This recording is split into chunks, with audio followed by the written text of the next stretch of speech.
Hola, Sergio. Good morning. Buenos días. ¿Cómo está? Muy bien, gracias. Listo, listo, súper listo. ¿Listo, listo? Ok.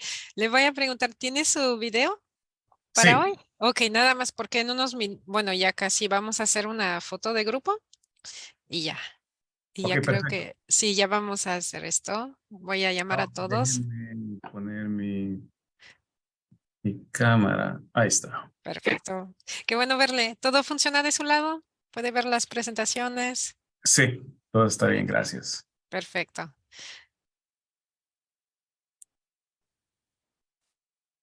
Okay, so I guess that I will call everyone. Por favor, todos voy a llamarles para que pongan su video. I'm calling everyone to put their video. I will hide mine because you don't want me to be in the picture. And so we can have a group picture of all the members. So voy a quitar mi video y si pueden poner la suya y cuando veo a todos, voy a parar mi video. Ok, paro mi video. Creo que aquí estamos. I can see Michael. Yes. Esther, si puede poner su video para que saquemos una foto. I understand that Jonathan can take put the video on his other phone. Castulo. Okay, I think we have all of you. So I want a big smile and I will take the screenshot. Thank you. Let me double check if I have it. Really quick. I have Michael here. I have writing in front of me, so I don't know if you got my face or the writing. I will double check that. I just have to. Oh, yeah. Let me double check. I took a print screen. Oh, I can see you. Yeah, Okay. I can see you, Michael Prado. Thank you. You have all very nice smiles. I'm happy. I will go really quick. So now I will leave the floor so we can start the meeting. Thank you so much.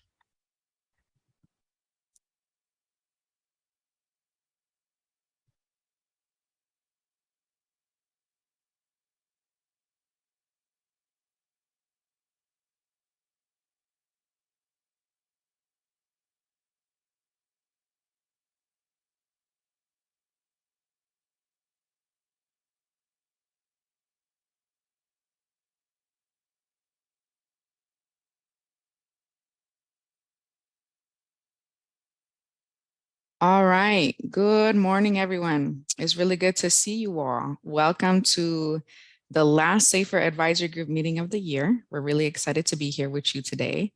I'm going to begin with just a quick reminder on language. I know that as you entered the meeting room, Caroline reminded you of your feature, of the language feature, but just remember several times throughout this meeting, anytime that we come in and out of a room, you're going to want to click the globe icon, interpretation, and select English. So even if you don't select English, you're going to be able to hear me, but it's important for you to select English so that you can also hear Spanish speakers as well. So select English and then mute original audio.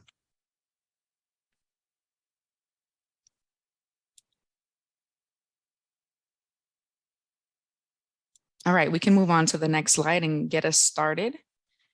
A quick reminder, my name is Adriana Renteria. I am the Director for the Office of Public Participation, and I'm going to be supporting leading today. One more quick reminder on language. At the top of your screen, you should have a couple of different view options. So if you hover over the green bar, there's view options and you can select the English PowerPoint or you can select the Spanish PowerPoint. So in addition to the audio, you're going to want to select what PowerPoint you're watching.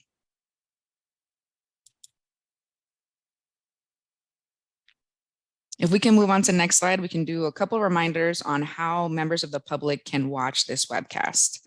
So we are webcasting this meeting in English and in Spanish at video.calipa.ca.gov. And we always record our advisory group meetings. So if people are unable to join us live, you can always watch the recording, or if there's something that you miss and you want to revisit, you can always revisit the recordings on our SAFER website.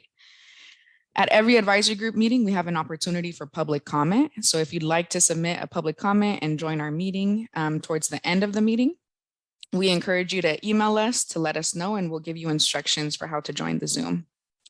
If at any point you're having issues either with the tech or language interpretation, or if you have any questions, you can email them to safer@waterboards.ca.gov. For advisory group members, if you're having some tech issues, you can feel free to put it in the chat, or you can also do a direct chat to Haiti, who is titled as the English PowerPoint OPP. So if you have any tech issues, you can also chat us via the Zoom feature as well. Okay, so moving on to the next slide. We always begin our advisory group meetings with a reminder of the Water Board's mission statement. And as I was looking at the date for today's meeting, I realized that yesterday marks the 1-year anniversary that the State Water Board adopted its racial equity resolution. And in adopting that racial equity resolution, the State Water Board recommits itself to advancing and incorporating racial equity in everything that we do, so that as we work to achieve our mission of preserving, enhancing, and restoring the quality of California water, we're doing it so that everyone in California can benefit. In the last 2 years that we've been working on our racial equity efforts, both in the development of the racial equity resolution, as well as in the development of the racial equity action plan, the Safer Drinking Water Program, and specifically you all, the Safer Advisory Group, has consistently come up several times as examples of what centering equity and justice in water boards processes could look like. So I just want to take a moment to acknowledge that milestone that we're at today. And I want to thank everyone here for being part of not only the Safer Drinking Water Program, but many of you have been really integral parts of helping us shape what racial equity at the water boards looks like too. So thank you for continuing to help us make sure that we're centering people who have historically experienced marginalization as we work to make sure that everyone in California has safe and affordable drinking water.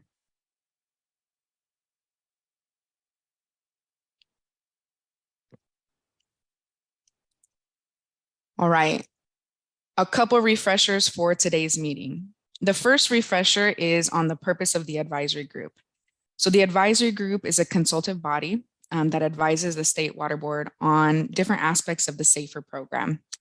The advisory group is not authorized to approve documents, to make policy decisions, or to evaluate individual applications for funding.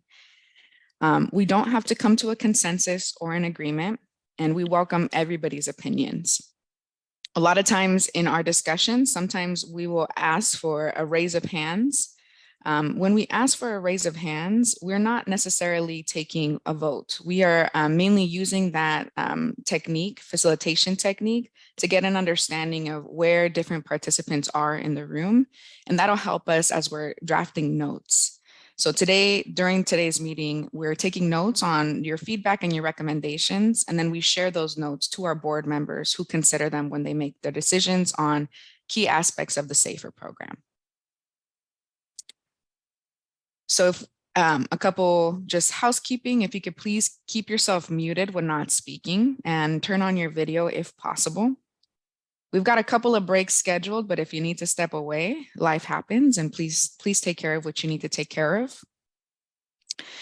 We want to ask you and remind myself as well to speak slowly to make sure that our interpreter here is able to capture all of your feedback. And then lastly, throughout today's conversation, we're going to be engaging in a lot of Q&A. So we are going to ask you to use the raise hand feature on Zoom for our discussions. The way that you find it is at the bottom of your screen, there's a reactions button. It's a happy face with the plus sign on the side. click on the reactions, and that's where you're going to find the raise hand. So throughout today's conversation, if you have a question or you want to add your perspective or your comment, you're going to want to raise your hand. All right, so let's move on to our agenda for today. So here's what we're going to cover today. The two main discussion topics we're going to cover is process improvements and performance indicators, and then thinking about the 2023 drinking water needs assessment. So over the last, over a year, the Safer Drinking Water Program has been doing a lot of efforts to really streamline our processes and to think about how we can improve our work. So today we're going to have a continuation of that discussion, specifically focused on the Division of Financial Assistance efforts. In 2023, you'll have an opportunity to hear about process improvements for other aspects of the SAFER program as well. But today's discussion is focused on process improvements specifically for the Division of Financial Assistance.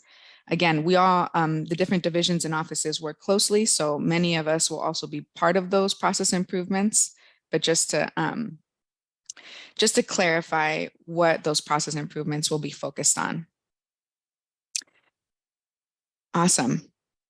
After we discuss the drinking water needs assessment, we'll have an opportunity for any of you who have questions on the SAFER program updates that were shared in your meeting packet. You'll be able to share comments, reflections, or questions.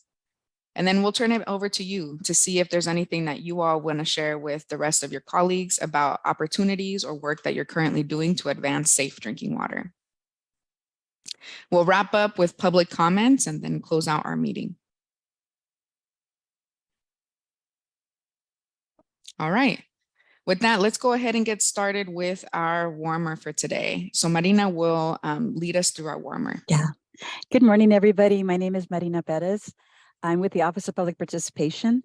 You'll be hearing from me later today. However, I wanted to take this time to introduce myself and get the group warmed up with a round of 20-second introductions. So when I call your name, please turn on your microphone, share your name, your affiliation, and your physical location. And we'd like you to share what accomplishment related to the SAFER program you are the most proud of this year. For example, my name is Marina. I'm with the State Water Board's Office of Public Participation. I'm based in Sacramento, and I'm especially proud of us successfully hosting 4 quarterly advisory group meetings in 2022. So that's an example.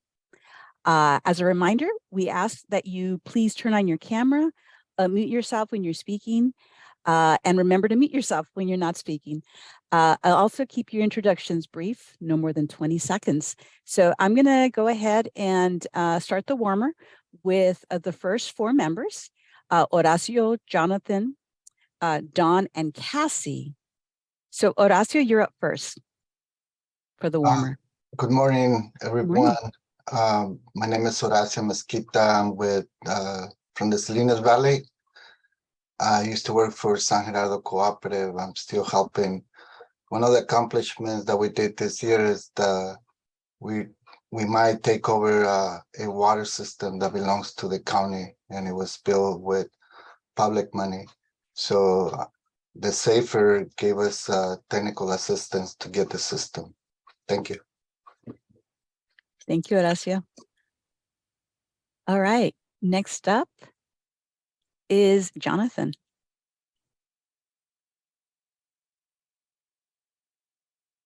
Is Jonathan with us?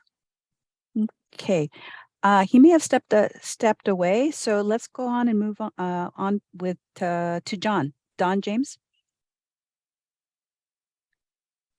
Hello. Hi, Don. Yeah, so my name is Don James. I'm with Tolowadini Nation up here in Smith River, California, on a very northwest corner of California that you can get. We got beautiful redwoods, Smith River, an ocean right here. Oh, right to SAFER. The accomplishment I'm getting is the knowledge of how this happens and how it works and how the money's going to get down to people like me. It's That's about it so far. Okay. Thanks for sharing, Don. All right, we'll move on to Cassie. Hi, good morning. I'm Cassie Chauhan. I'm with the North Kings Groundwater Sustainability Agency here in Fresno, California. And I'm most excited about the emergency programs that the SAFER program has been part of and distribution of those funds to those who are in the most need, particularly here in the Central Valley. Thanks so much, Cassie. All right, some good stuff. All right, let's go continue with Castulo.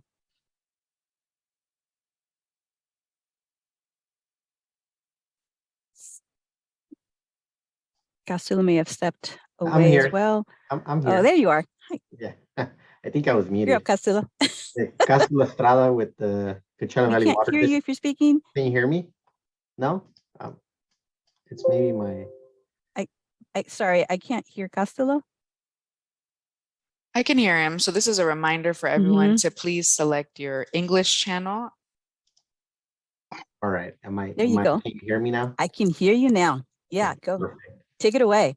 Okay, Castro Estrada with the Coachella Valley Water District, opposite side of Don. I think he said he's at the most northern end. We're Yeah. at the most southern end, about an hour away from the Mexico border with Mexicali. I'm here in the city of Coachella, where I work at. And the thing that I'm most proud about this year is we were able to put together the fully fund a big project. We call it the Avenue 66 Water Transmission Main Project. It's a $30 million project, and it's going to allow us to consolidate dozens of small water systems, a lot of which are exceeding the arsenic rule. But this year we went to the State Water Board in April, and we were able to secure about $24 million for this project. So that's something that we're very, very proud of. Thank you. Thanks for sharing that, Castulo. All right, next up is Janmin. Good morning, everyone. My name is Jianming Huang. I'm with Yolo County Local Primacy Agency. We oversee about 200 small public water systems here in the county. And I'm really happy that we recently facilitate a dialogue between or among a really small community water system that has a high nitrate issue to perhaps to create an emergency intertie to the nearby bigger community water system. So it's still not there yet, but we started the dialogue. Yeah. Thank you. You're getting there. That's great. Thanks, Janmin. All right, next up is Esther.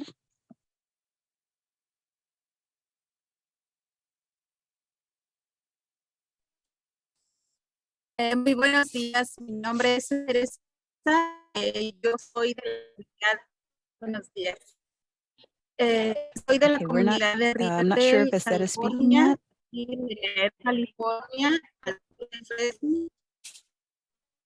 Estamos representando esta área, es de las áreas más pobres de nuestro California, buscando la equidad de agua para todas las comunidades que hemos quedado en medio de grandes agricultores y que nos hemos quedado sin agua. En mi caso, yo con mi pozo privado y ya de donde el agua está bajando drásticamente.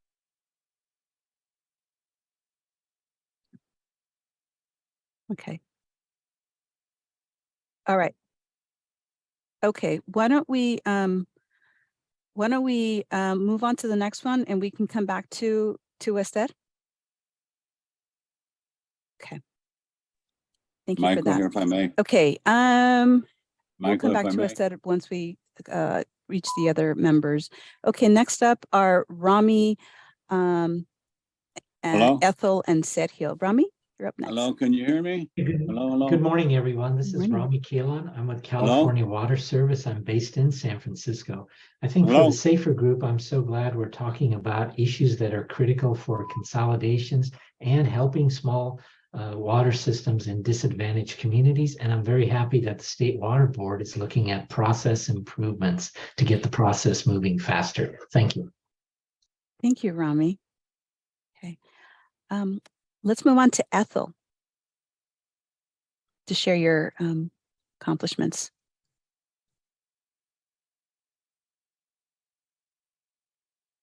Do we have Ethel on?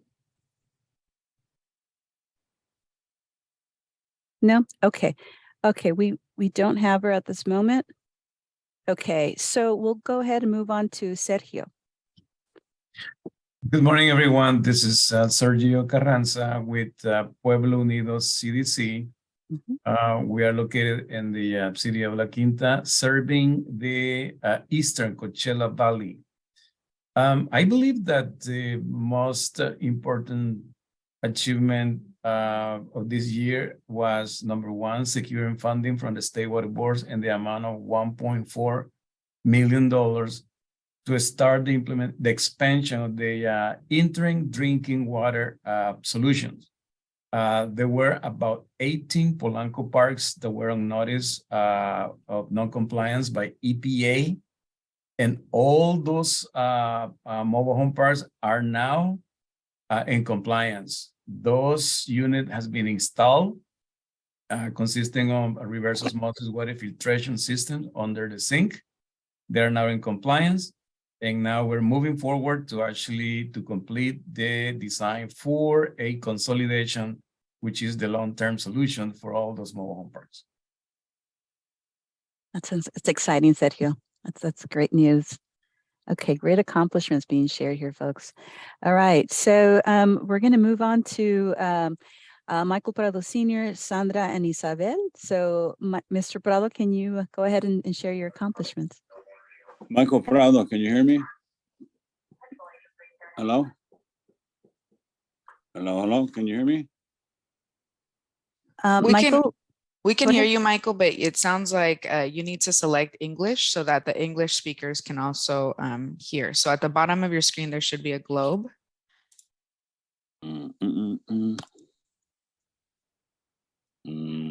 No, no globe. Hold on. Interpretation. English? Yes. Done. Can you hear me now? We can hear you now, Michael. Go ahead. Okay, Yes, sir. sorry about that. That's okay. My name is Michael Prado Sr., and I'm in the central San Joaquin Valley, severely disadvantaged community, Sultana Community Services District. And our location is 30 miles east of Fresno and in between Dinuba and Orosi, if anybody knows where we're at. Small little community. The accomplishments related to the SAFER program that I'm most proud of, I have several, but I'll just share the main one. It was very, very good to have been able to secure emergency funding through the SAFER program. We had a job that was in the thousands, and for emergency purpose, we could not really handle it and be sustainable. But thank you for the SAFER program. They stepped up to the plate and self-help, including the TA work, and it got done. Thank you very much. Thanks for sharing that, Michael. Moving on, we'll to Sandra. Sandra, would you like to go next, please?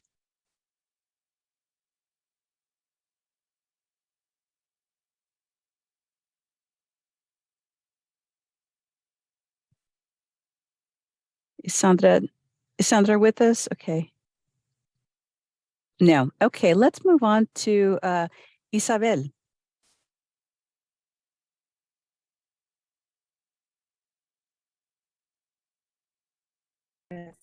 Hola, Isabel, would you like to buenos share your días. accomplishments? Disculpen. Hi. Good Deme un morning. segundo. It's okay. Es que estoy en la distribución de comida, pero aquí estamos conectadas con Esther.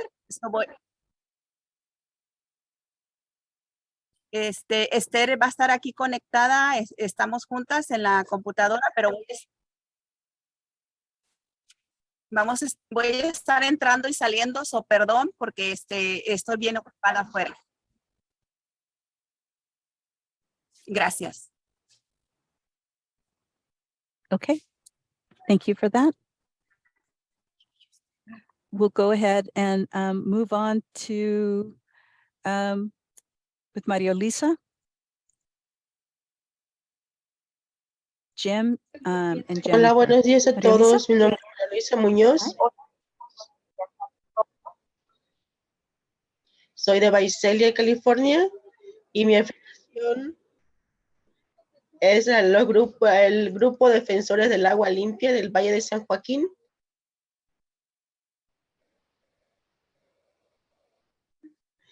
Y el Self-Help Enterprises.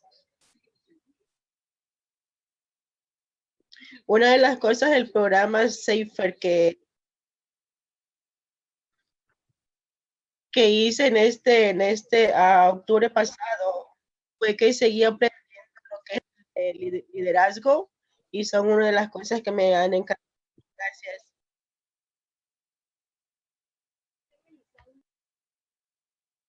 De las cosas que me han encantado. Thank you for sharing, Maria Lisa.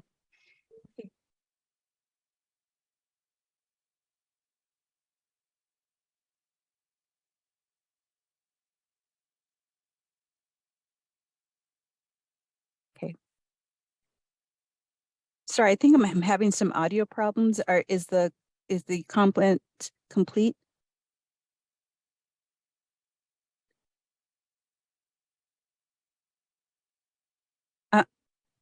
I guess my question is, have you finished translating for Maria Lisa? Okay, thank you for that. Thank you.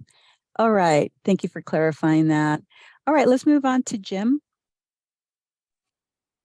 Yeah, hi. Hi. My name is Jim Sullivan, and I represent private well owners and across in my area here. And I live in the town of Mendocino in Mendocino County, a rather large county and north of San Francisco. And I live in a coastal community that the majority of folks are on private wells, as well as many of the areas in Mendocino County. I come from I'm new to the area from the state of Indiana, where I worked in the drinking water program for that state. So I'm really happy and proud that to get to know about the SAFER program and able to convey the message regarding SAFER and its different parts that can benefit small and disadvantaged and private well owners. So I'm very proud that I'm able to convey that message to others in the county and around that I talk to. Great. That's it. Thanks. Thank you, Jim. Okay, well, Jennifer's up next. Thank you. My name is Jennifer Hazard. I'm with the Rural Community Assistance Corporation, and we're headquartered in West Sacramento.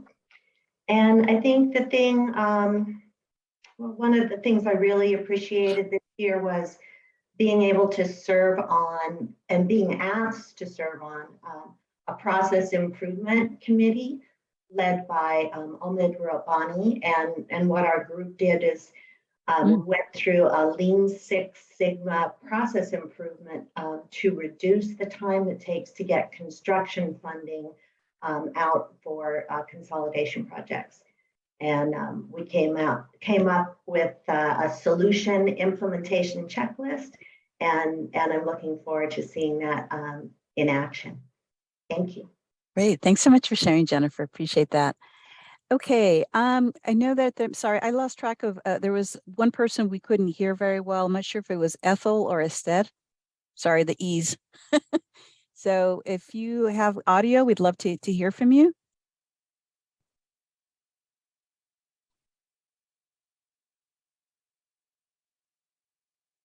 Okay. If not, then we'll go ahead and close this off with our last two folks who have not shared, and that's Haiti and Adriana. So Haiti, you want to go ahead and share your accomplishments you're most proud of? Yes. Can you all hear me? Good morning, everyone. My name is Haiti. I'm with the Office of Public Participation. I am zooming in from Sacramento. And one of the accomplishments that I'm most proud of this year is being a part of planning these meetings throughout this entire year, the 4 meetings that we've had this year. And it's been a great pleasure working with you all, and most importantly, hearing your voices and comments about how to provide affordable drinking water to communities has really helped us move it forward. And so I want to say thank you to the advisory group members. Thank you. Thanks, Haiti. And last, Adriana. I just want to say that as I've been hearing you all, I'm just full of gratitude and inspired by all that you have done. I think when we think about the innovative aspects of the SAFER program, it has been a lot of the projects that you all have put forward, a lot of your leadership, whether it's about figuring out how to use point of use, point of entry filtration systems, getting your insight on how to improve our processes, or figuring out ways to address emergency responses. Many of the people here in this advisory group have been the ones leading the SAFER program. So I just want to say thank you, because we couldn't, the state couldn't have done it without you. So I just really appreciative of your leadership and your work. Thank you. Well, and then you. I think Esther may have come back by phone. If Esther is back by phone, we can maybe check in with her. Otherwise, we can continue on, and then maybe if she comes back, check in. Absolutely. So Esther, is she available? Sorry, I'm not sure if she is. Okay. All right. Well, we'll go ahead and move on, and we'll circle back with her. That's okay. All right. Very good. Okay. Well, thanks everybody for sharing. As you can see, there's been a lot of really great accomplishments in 2022. And so it's great having you here today and sharing and having you share these accomplishments. All right, next slide. Now I'd like to introduce Megan Tosney from the Division of Financial Assistance. Megan will provide an update on the accomplishments, process improvement, and performance indicators. In preparation for this discussion, we ask that you please turn to pages 2 and 3 in your materials packet. Once the presentation is complete, Megan will respond to any clarifying questions on the presentation. So with that, I'll welcome Megan. Thank you. Good morning, everyone. I don't remember if Marina already said this, but I'm an assistant deputy director in the Division of Financial Assistance. So I oversee the Office of Sustainable Water Solutions, which is focused on, various forms of technical assistance and funding to help primarily small disadvantaged communities. So next slide, please.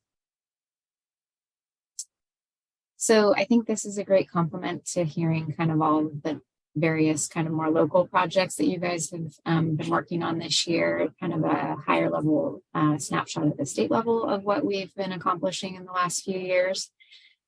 So since SAFER started in 2019, we've seen the population impacted by failing water systems reduced by 40%.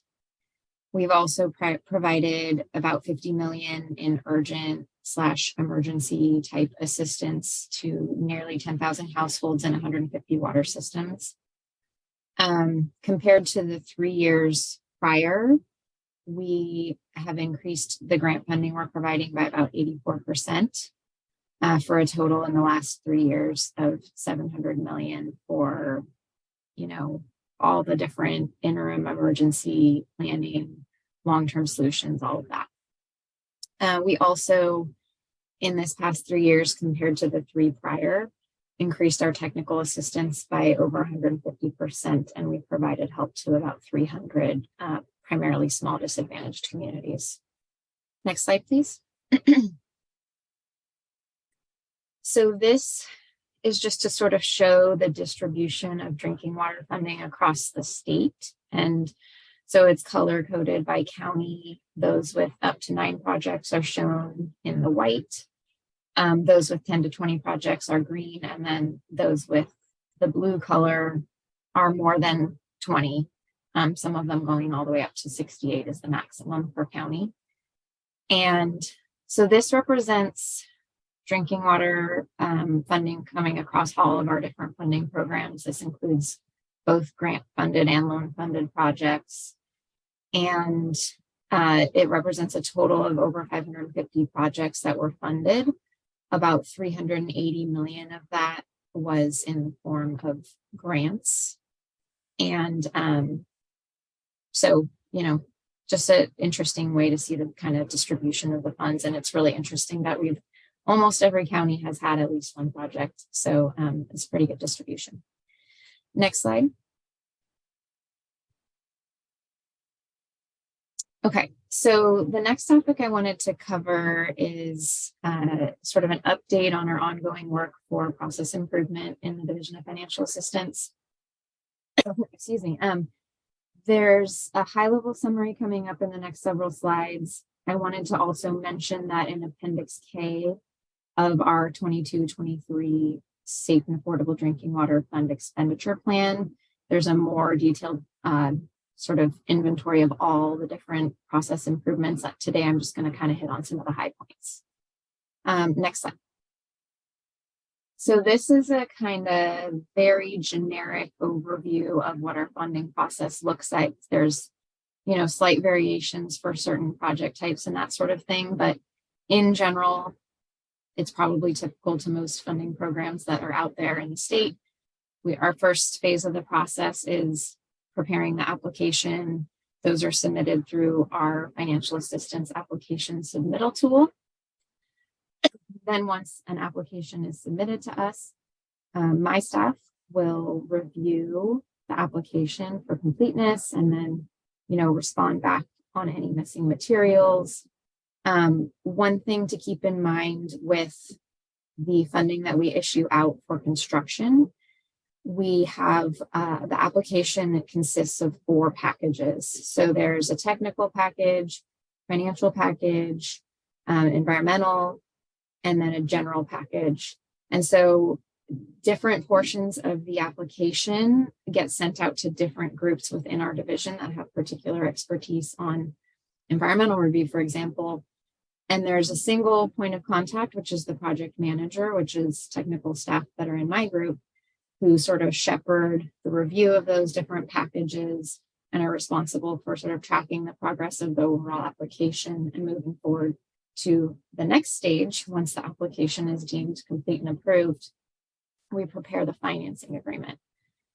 And so that part of the process consists of, final negotiation on the language that's in the scope of work in the agreement, finalizing the budget that goes into the agreement, preparing what we call the master file that has all the key documents that were reviewed and approved in order to approve the funding. And that will all be packaged up and sent to the folks in our contracts group who route and get the agreement executed. And then the next stage, post-execution, the folks in my group, again, still have the lead at that phase, which is tracking the progress, that deliverables are coming in, reviewing and approving invoices, and that sort of thing. And then project closeout is once the project is complete, we will do a final inspection if it's a construction project, pay out all the final invoices, and just sort of close out the file. And at that point, we stop managing the project actively. So just to give context in case it helps for different terms, I may bring up in the next several slides. So next slide.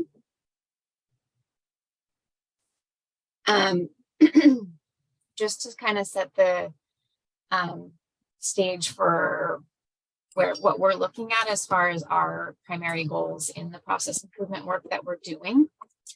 First and foremost is to improve outcomes for the applicants and the water systems and communities that we're helping. So we want to try to find ways to reduce the time from when the application is submitted to when the project's completed. And also, as an interim step, how soon the funding agreement is executed. We also want to make sure that we're addressing the highest priority needs from a public health perspective, for example.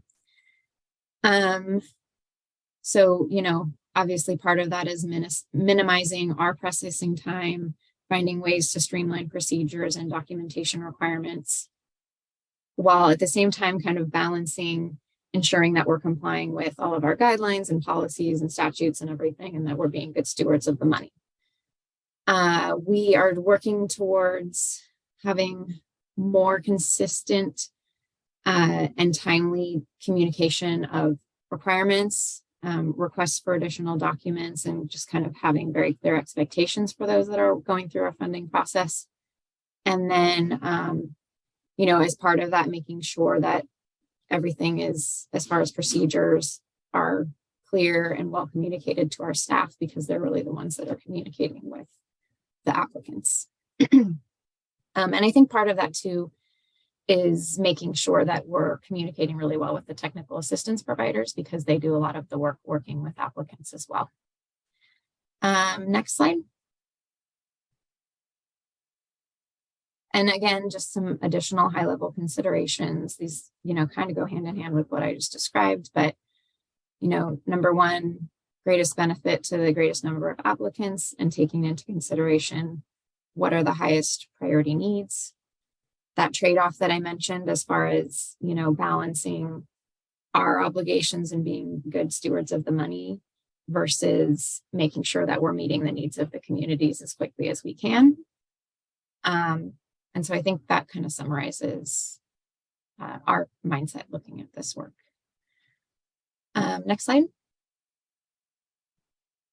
Okay, so I just wanted to highlight, we have completed a total of over 40 improvements in the last couple of years. And as I said, those are inventoried in more detail in Appendix K of our fund expenditure plan. I wanted to highlight a couple ones that are, you know, particularly impactful and helpful, and that we've seen good results already from. So one is that we implemented a pre-application process. So this is a much more simplified initial request or application form that recipients can, or applicants can, fill out to give us basic information about the project, the applicant, sort of the status of any planning work that may not have already occurred.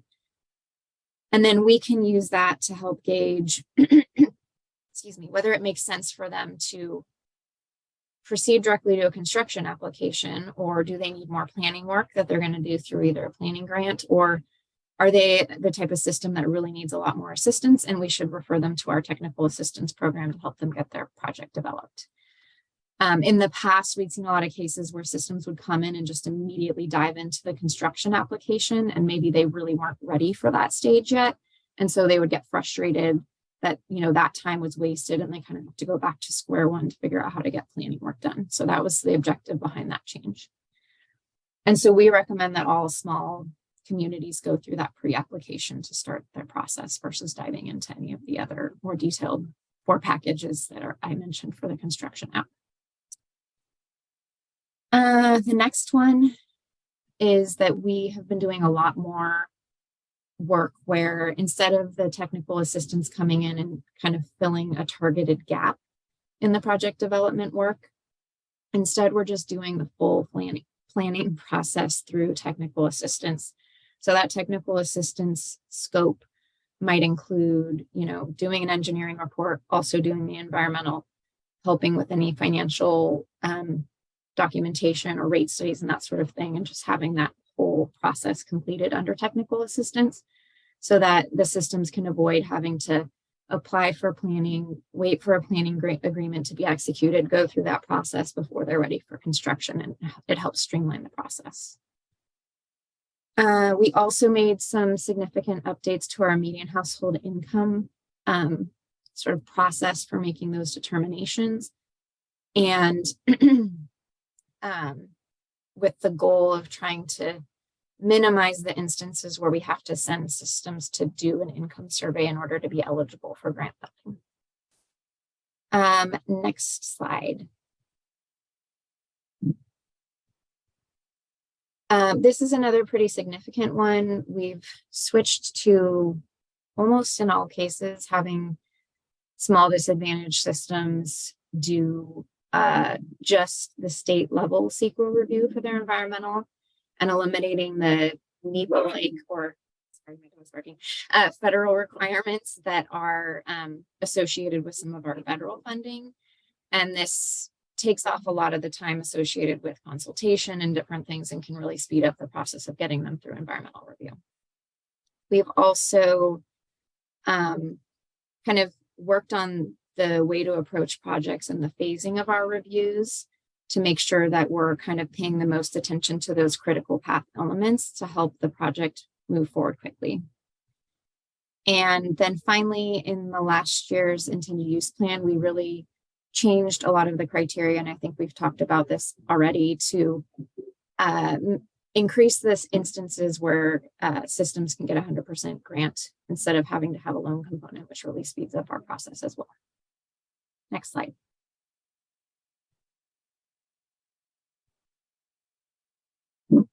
Okay, and so this is a highlights of some of the key process improvements that we have in development now. We are making updates to our application packages to make them clearer and to eliminate any, extraneous documentation and streamline as much as we can. We're also updating our guidelines for consolidation projects so that there's more transparency about sort of our expectations with different aspects of that process. Kind of laying out very clearly what we expect to see in consolidation agreements and that sort of thing, so that those expectations are clear up front and there's not as much iterative process to get there, hopefully. We are working on some streamlining of our financial review. And part of that is some changes that we made in our last intended use plan, where we are not going to require a full financial review for planning grants. Instead, we're going to ensure that that financial review process occurs during the planning phase, but it won't hold up execution of planning grants. And then we also made several changes about where the financial review will be applied in the case of a consolidation project. We are in most cases now able to forego that process for the subsumed systems that will ultimately be not operating, and therefore it's not as important for us to do a detailed financial review for those systems.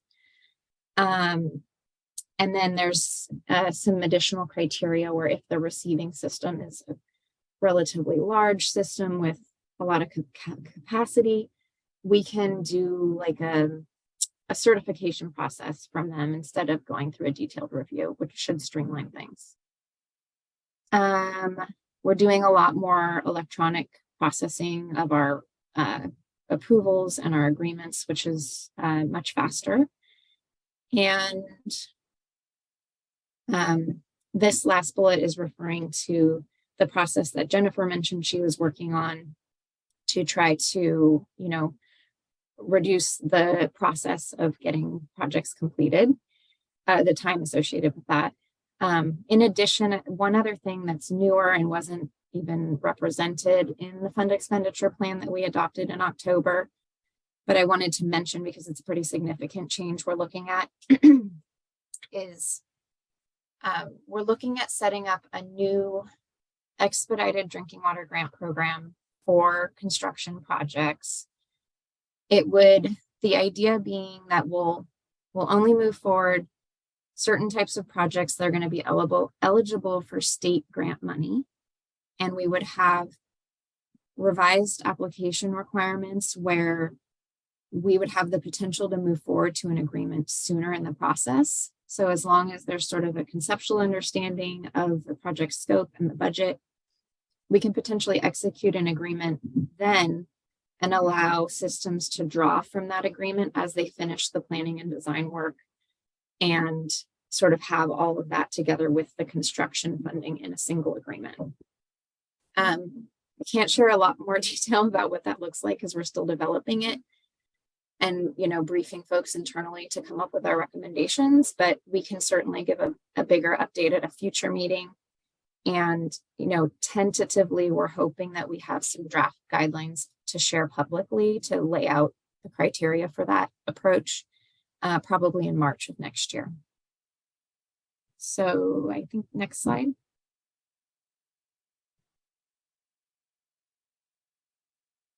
Okay, so one thing I wanted to go over briefly here is some metrics, and you can go to the next slide again. These are a couple of things that were established in recently adopted plans. So go ahead, next slide. This first group comes from our fund expenditure plan that was adopted in October. We may have covered this in a previous meeting, but just as a refresher, it sort of goes through the primary project types that we fund through the SAFER program. And just to clarify, the numbers on this table are not specific to just the Safe and Affordable Drinking Water Fund. This is representing the SAFER program as a whole, and all the different drinking water sources that go into it. So, you know, on these left-hand columns here, it's showing what we accomplished last year in these different categories. And then on the right-hand side, it's proposed goals for this current fiscal year. And so, you know, for example, for interim solutions, we proposed to help 50 communities. 100 communities is the target for technical assistance projects. And we anticipate that a large fraction of those will be those full planning technical assistance efforts, which we found to be really beneficial. We are, our goal for planning was just 10 projects, and that's, you know, relatively low, but part of that is because we're addressing a lot of the planning needs through technical assistance. And then for construction, we had a goal of at least 30.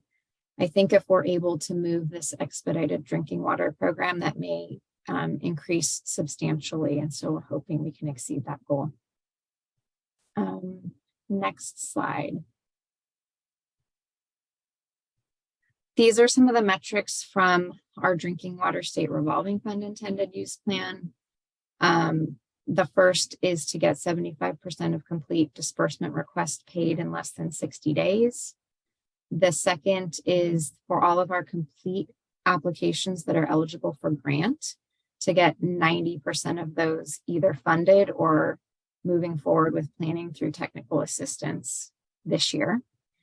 And then for those that have incomplete applications that are in those higher categories, A through C, we want to get any of those that need technical assistance to move forward, assigned and into the technical assistance program by the end of this year.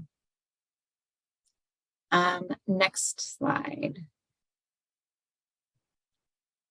The last topic I wanted to touch on is the audit recommendations. Again, I think we've touched briefly on this in the past, but I wanted to walk through at a high level what each of the major recommendations are and let you all know what the status of our progress is. So next slide. So the first was around streamlining our application process and specifically the financial information. So I think I touched a little bit on some of the efforts we're making there. Some of this will be accomplished by December, what we have discretion to accomplish within Division of Financial Assistance. Some of this will be accomplished through an amendment to our DWSRF policy, which we're anticipating will bring to the board next spring. And the second recommendation was regarding developing a fast-tracked urgent water project process. And we did establish some criteria to move some low-cost, ready-to-proceed construction projects through our urgent drinking water needs process, which is more expedited. That was in our fund expenditure plan that was adopted in October. And so we're actively working on a group of projects now to try to move them through that process. The third is around establishing expectations for staff on your review of application materials and communication. And then the fourth is around developing metrics. Those are both, you know, still in process. We do have some of that in place, but we're continuing to develop more. Next slide. The fifth recommendation was determining whether we should revise the way staff are assigned to projects. We are currently going through a reorganization in the division, and particularly on the administrative side for folks that work on our contracts and our disbursements, there's a significant reorganization to group folks by the type of work they're doing instead of by program, which will give us a lot more flexibility to adjust with workload.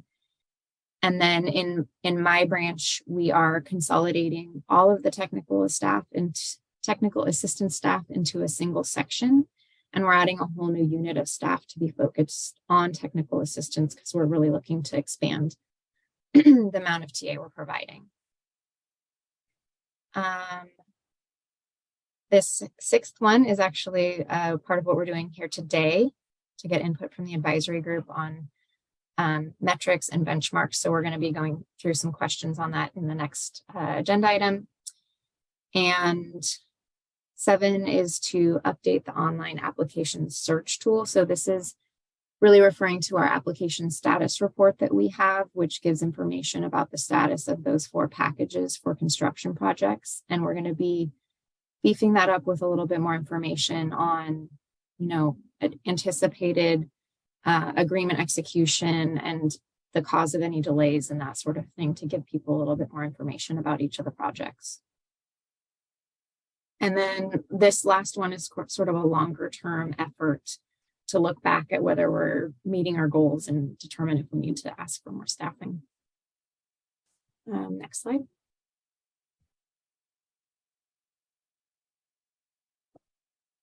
So that's pretty much it. These are just a couple of slides with different links for folks who want to know more about the programs. And that's it. And context.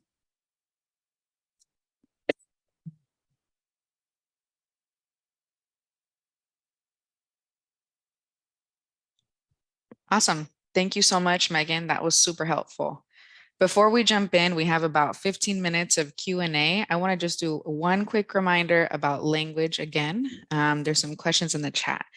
So as we're engaging in the quick 15-minute question and answer with Megan, I want you to please make sure that using the interpretation globe at the bottom of your screen, you have selected English. And then at the top of your screen, there should be a green line and it says view options. Select view options and make sure that you're choosing either the English PowerPoint or the Spanish PowerPoint, whatever you'd like. And then I see some people have already started using the raise hand feature. So a reminder to please select the reactions at the bottom of your screen and select raise hand for the discussion. And then before we jump into the discussion, we're going to be doing breakout groups to dig deeper into this topic. So today we're only going to have 15 minutes in a large group, and we will have to end at 15 minutes. So if you don't get your answers in this large group, you will be able to speak to Megan and Jasmine from Division of Financial Assistance in your smaller group.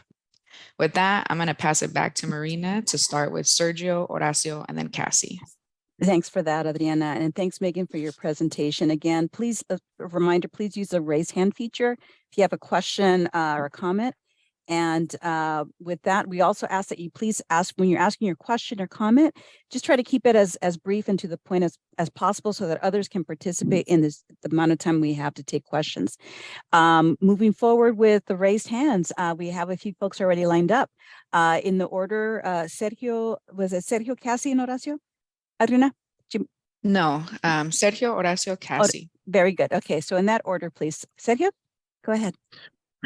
I just wanted to say that thank you for these great proposed improvements. I wanted just to know if any of these improvements that are proposed will provide flexibility as we are working with existing projects, so that is communicated to project managers, but also to the environmental division team.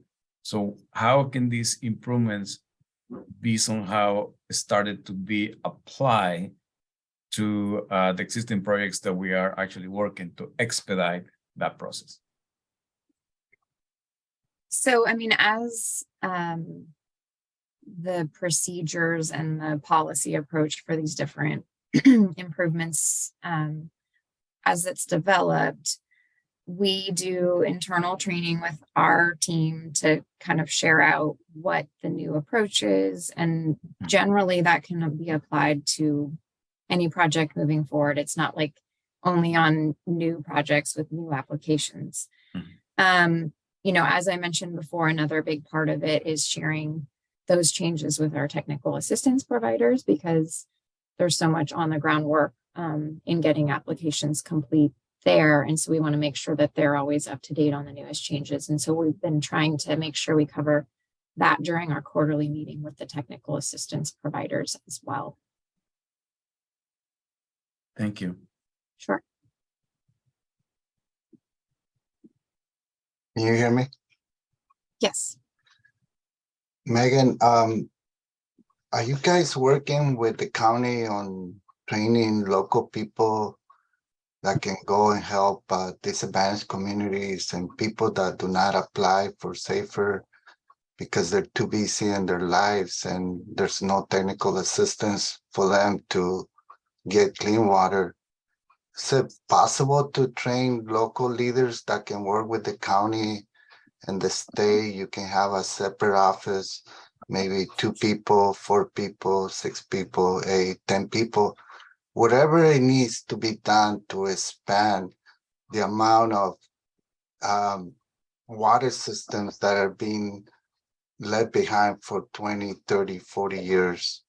How do we make sure that the county and the state are going to be pushing towards having clean water for their local residents in the counties and for the residents of California?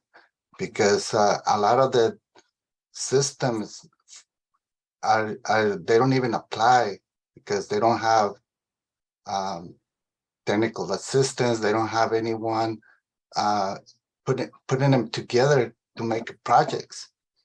And in order to manage our water, we need to work in a way that everybody is going to have a chance to have access to funds and to advocating for helping people to get organized and apply. Because the way I see it in Monterey County is about 255 water systems that are out of compliance, and there's hundreds or thousands of well owners that have contaminated water, and there's not too many water systems and at the state that you guys are working.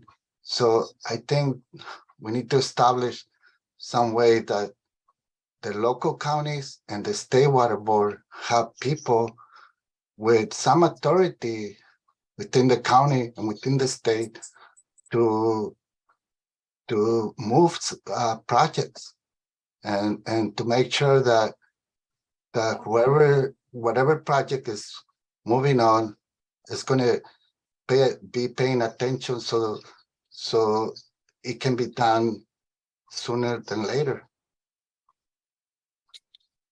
So I think, you know, there's a couple of different things we have as far as resources. Our technical assistance program really is able to provide services statewide. We have currently, I'm going to get the number wrong, but it's something a little bit more than 10 providers on our team. And then we're in the process of executing agreements with another 5. These are going to be new agreements with private consulting firms that we should have executed by January or so. So that's going to really increase our capacity to take on requests for technical assistance in the near future. You know, I will say that generally most of our work under the technical assistance program is focused more on public water systems. We can potentially do work with those smaller state smalls or domestic wells, you know, particularly if there's a situation where there's a strong potential for some kind of consolidation project that we could help coordinate. But at the same time, I think we've talked in the past a lot about our county-wide programs that we're trying to push counties towards And those are a great way for them to address statewide or state small and domestic well issues within the counties. And, you know, those are pretty flexible in addition to doing things like water quality testing and, you know, providing bottled or hauled water. We can potentially have them funded to do, you know, more like project coordination type efforts if that's something they're interested in doing. You know, the issue is sort of how to compel counties to participate, that, you know, we're doing our best to outreach, but we don't necessarily have authority to force them to participate in these programs at this point. So I don't know if anyone in DDW wants to add to that response, but that was kind of where I'm coming from. And it is something we're trying to think about longer term about how to get more participation from the counties. But, you know, to some extent, there's only so much we can do with our current authorities. And then Megan, can you please share a little bit about the counties who are developing domestic well programs through SAFER? Yeah, right now we have, I mean, the main program is self-help enterprises program in the San Joaquin Valley. They have, you know, a pretty robust program across 9 counties now.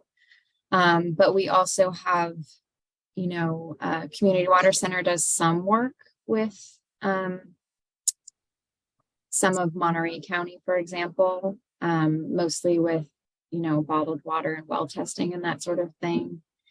And then as far as individual counties who have kind of taken on that role, we have programs in Shasta County, and we also have one in Imperial County. I believe those are the main 2 at this point in time.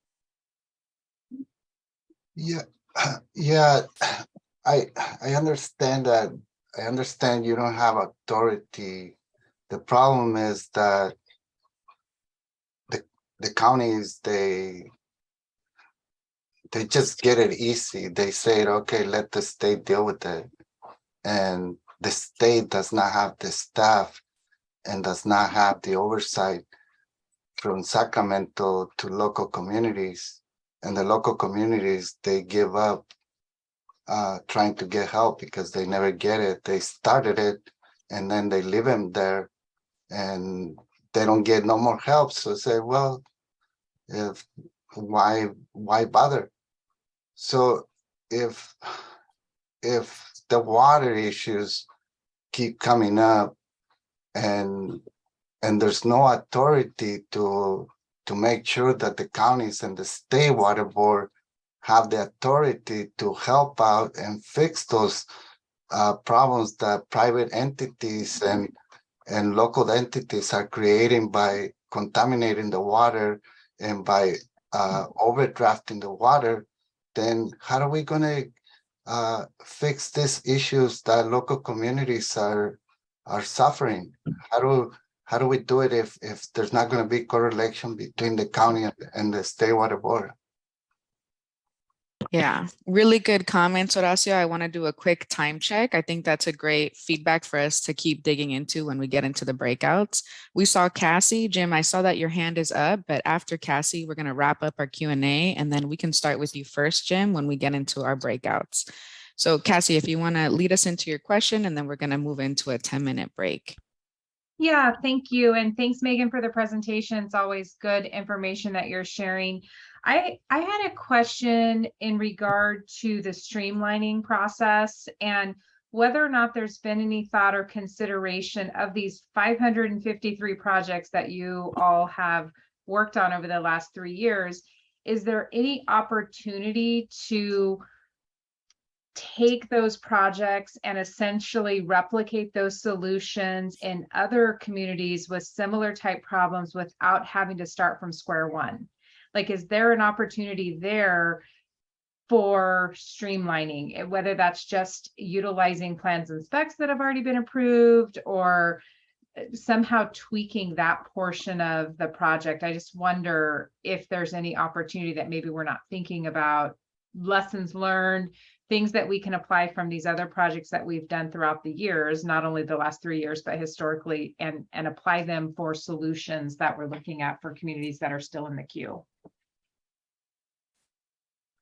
Yeah, that's something we could think about. I mean, I think trying to like reuse plans and specs and that sort of thing gets a little trickier, but at least going back and reviewing the ones that moved quickly and what made them successful. Or like standard plans or like things that are going to work. And then, I mean, I understand all the nuance associated with site specific things, particularly even just like on the water quality side, but I've often thought, like for years we've been funding projects, and is there any opportunity to take those and essentially create a solutions library, if you will, that then can be replicated on projects? And even if it cuts out 25% of the legwork that has to be done to get a project to completion, maybe that helps in the overall timeline it takes to get projects funded.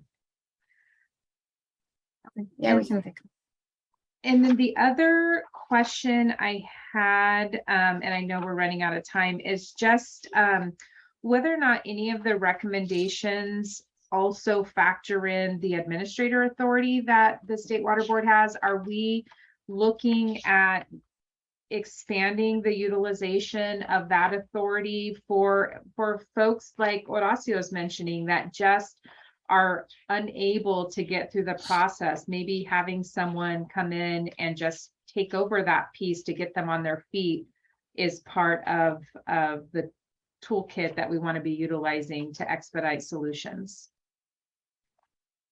Yeah, I mean, I would say we're gradually increasing our utilization of that authority. We're still somewhat limited by the number of consultants that we have on board that are interested in playing that role. And so we continue to do outreach to try to encourage more folks to, get involved. We do have now 2 what we're calling master agreements with a couple of consulting firms that are willing to take on, like more than one system as an administrator. And so I actually just approved the first work plan under one of those agreements yesterday. So we're kind of building up the process and the approach on that. And, as we look at each case, it's really just a decision about kind of prioritizing, is this a case that we think we can get there with technical assistance? Or is this a case where it's just, there's not even an acting board, or, the owner is out of the picture, and those things make it almost impossible for a technical assistance provider to help. And those are more of the cases where we're trying to look at an administrator appointment. Thanks for that, Megan. We're going to move on to our last commenter. I think it was Jim, and then we're going to wrap it up at that point. So, Jim, go ahead.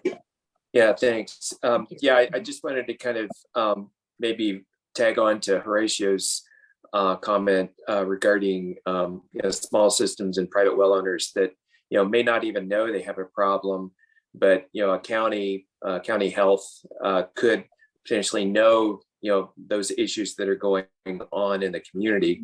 And I know in Mendocino County, I think one of the challenges that I've seen in promoting the Safer County program is I think for some of those initial projects, they needed to basically front the money for the project and then get reimbursed, through the Safer program for, those projects, be it, well replacement or, treatment, those type of things. And I see that as a hurdle in the conversation that I've had with the county and other entities that upfront costs can be, kind of a block.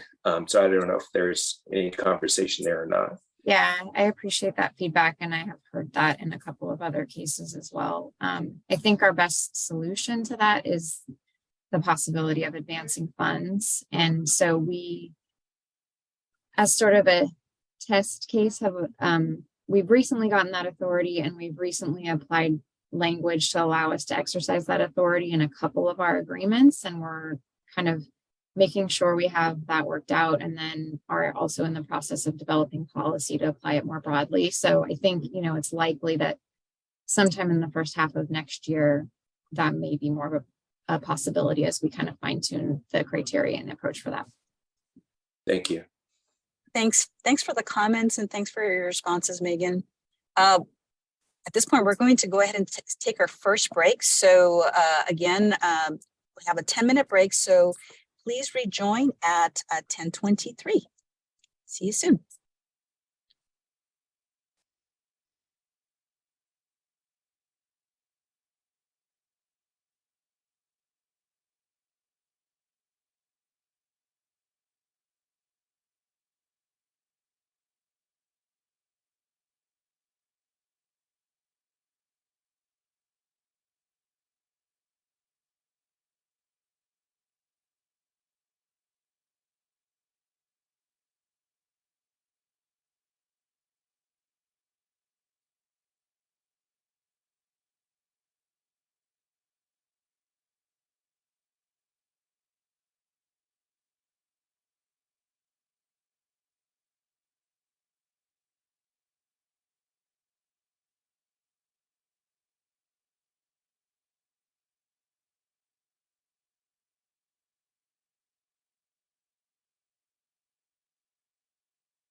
See here, I gotta do the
All right, folks. If you stepped away from your computer, please come back to your computer and either turn on your video or give us a thumbs up so we know that you're back with us.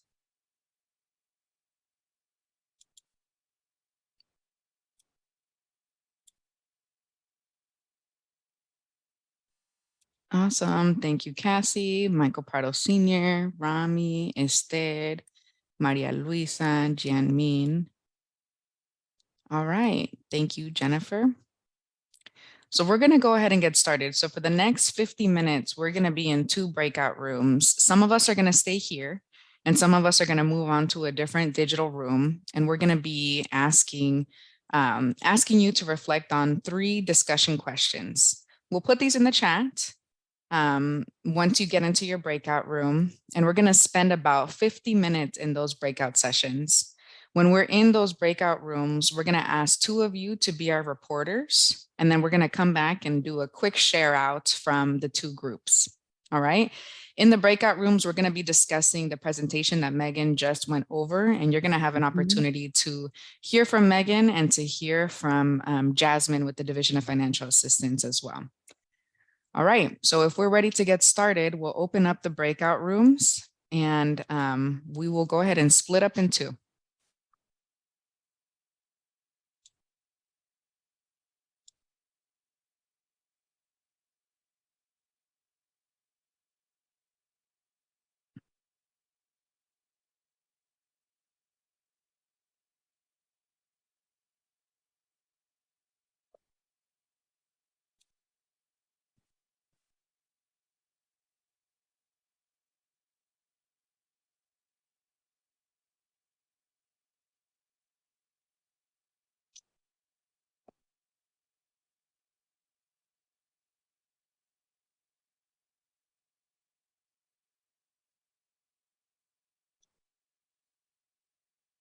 All right, at this time, you should have received a pop-up that says, please join the breakout.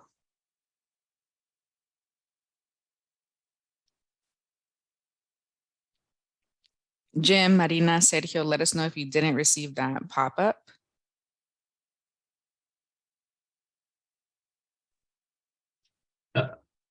This is Rami. I didn't receive it. Rami, you're going to be staying here. So the 3 people that should have left this room, Marina and Sergio, you 2 should be in the other room.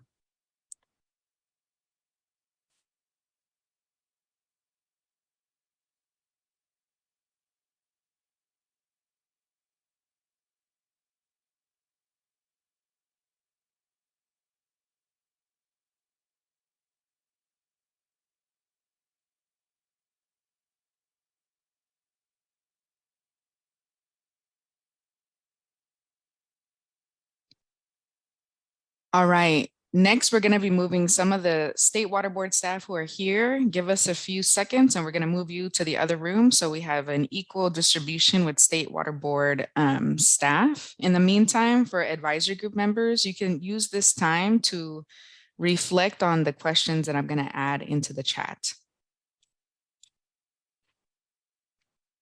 This is also a good time for you to pull up your meeting packet and review Megan's presentation.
Okay, we're gonna go ahead and get started. Kristen, okay, moved on to the next room. In the meantime, we're just gonna confirm with AV Services that they are broadcasting the English channel. We'll wait for them, and as soon as we know that both channels are broadcasting, we're gonna hear from each of you. We're gonna go in a round robin to hear from each of you in a second.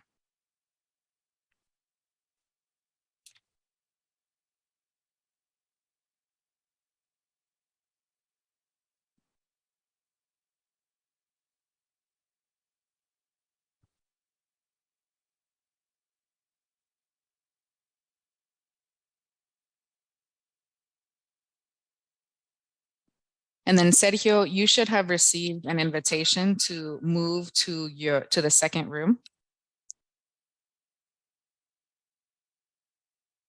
So I am in the wrong room, I guess. You should have received a pop-up that says join room. Oh, where did it go?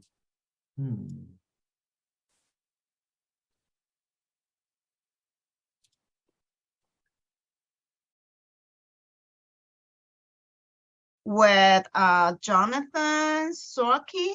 I don't know, he is new, but he's acting more like a project manager for one of the projects that I mentioned earlier. Is the emergency intertime project, and I think he did a really good job at following up with questions and regular checking in and calling meetings, scheduling meetings and things like that, which is really good improvement that I have seen.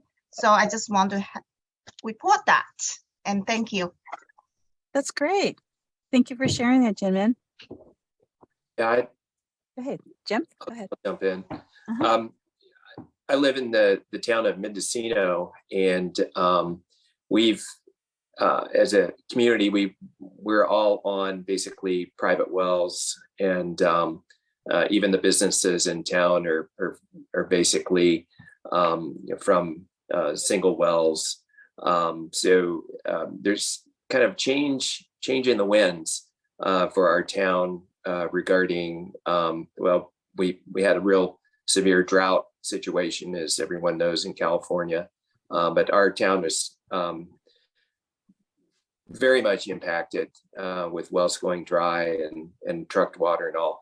And so we have engaged with the SAFER program to kind of start the process of community engagement to talk about what our water system could be. And so we're in the very, very first steps of that process. And so it does seem a little clunky for us initially, because we're trying to gauge the interest in the community for going down that path of a community water system. And so it's been a challenge, I think, just getting that first step for the community to get that community engagement. I think we're getting there, but it's, me being on the advisory group, I thought, I can really help here. And as far as the communication, but there still seems to be a real hesitation in the community to start that conversation. And I don't know if the state could have done anything more than they have already.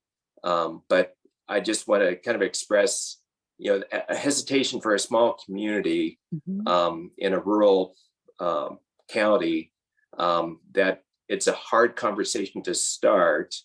And without having a lot of information, like what the water quality of individual wells are, nobody really tests, in the community as far as their own private wells. So I think as that type of information gets, folks start sampling their wells, which we're going to try to do, to get that information to maybe foster, maybe that's something we should be talking about as a community. But it's a difficult first step. That's kind of what I'm getting at, and I think SAFER, is there as a resource, but getting the community to realize that, I think it's been hard. I don't know what you can do about that. Other than just acknowledge it, and you're not Yeah. alone in that. Yeah. Hey, Yeah, go ahead. Sorry, Jim, can I ask you a question? What's your goal? I mean, are you looking to form a CSD or CSA or what? What's your goal? Yeah, we have a number of businesses that were not considered public water systems that should be. And so the state is coming in and doing that assessment of the different businesses, the restaurants, the inns, and we're very tourist-based community here. But the goal is, potentially seeing those advantages of combining systems, especially these non-transients, or excuse me, transient systems. And the goal would be ultimately a community water system for the downtown of Mendocino, basically, because that's the most impacted area. And water quality has not really been part of the equation yet, but we've introduced that as something we need to do, is have folks sample their wells. And in fact, we had a group call with SAFER this past week, and that was part of the conversation, potentially getting monies for sampling. So, but yeah, it's a long process, I know, but it's one that it's baby steps at first, for sure. Thanks for sharing that, Jim. All right. Anybody else in the group who'd like to share any changes from recently implemented improvements? Folks that have participated in technical assistance or funding processes. I'll share a little bit. Yeah, go ahead, Horacio. I've been working with this water issues back in 2000, and it's hard to get communities united because everybody wants to have ego of whatever they say. Each person is what everyone is right, and we're not right, everyone. So what happens is that most of the time you need to get people together, and that's difficult. It's very difficult. So what we did, we needed to get together, because otherwise we will be dying little by little by poisoning ourselves with drinking water and by showering. So we went and proved to the state and to the county that people are getting sick by just showering. Now imagine if they drink it. So that's how we got help. And it took 9 years to get clean water, but at least we have clean water. It's better for people to be healthy than having money. Money, sometimes you cannot buy your health. So what happens is that if we don't see the whole problem that is happening in our communities with polluted water, overdraft, or any other source of contaminant, we're not going to be able to have clean water. Because in our case, we live in agriculture area, and they're using too many chemicals. So in other parts could be, aviation that is using chemicals or some other stuff. So I think that we need leaders, local leaders that can be trained, that can be right there within the county and with the state water board in the same level, and nobody's stopping them. Because if you start a project and you leave it behind for 5-10 years, people are not going to trust you. So I think we need local leaders that interact with the county and the state water board at the same level. and pay attention to the problems that we have, because we need to fix solutions in regional communities. That's my comment. Thank you. Thank you, Horacio. And Jennifer, I think I may have missed your hand. I think you were raising your hand. My apologies on that. So I'd appreciate if we can just try to focus in on these discussion questions, particularly we have 3 of them. So want to make sure I reiterated, this is regarding any observations you've made from recently implemented program improvements, if you participated in the technical assistance or funding processes. So Jennifer, go ahead. Thank you. So yes, I am looking right at, I think it's table K2, completed process improvements, and I'm referring to improvement numbers 1D and 3A and 3B.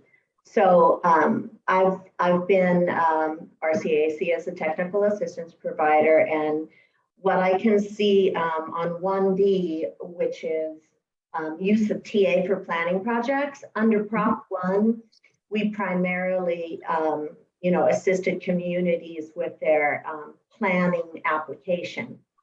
And that was a long process, and then they had to wait for those planning funds, and having TA for what we call a full planning project, where we hire the engineer and we get the planning done on behalf of the community. I just think that's making a huge difference.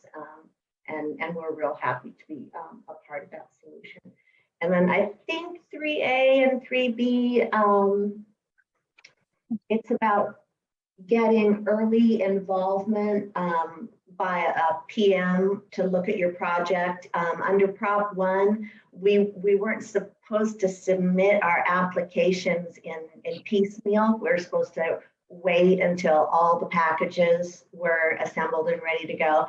And I really find it extremely helpful to be able to submit the general package now first and get it in the queue. Being in the queue and having more involvement from DFA project management staff has really been helpful. Thank you. Great. Yeah, Jim, go ahead. Yeah, just from the local perspective, as far as applying for technical assistance, there seems to, in our case, it's the Mendocino City Community Services District that initially applied for technical assistance and for basically planning as well. I think there's a little bit of confusion at the local level as far as what that process is. I know that our superintendent, applied for that assistance, and we do have a consultant on board that is helping us on another project, and they were kind of ferrying this into the state for assistance as well. But there seems to be a little bit of a disconnect, I think, between when you apply and that waiting period, as far as if you're still in consideration or if it's being rejected, those type of things. I don't know if that's just our local issue or if that's more of a statewide problem as well. It's just knowing that you're in the queue or not in the queue. Megan, or want to? Yeah, I mean, I'll take that feedback and I'll also follow up on your individual requests and just find out what's going on with it. But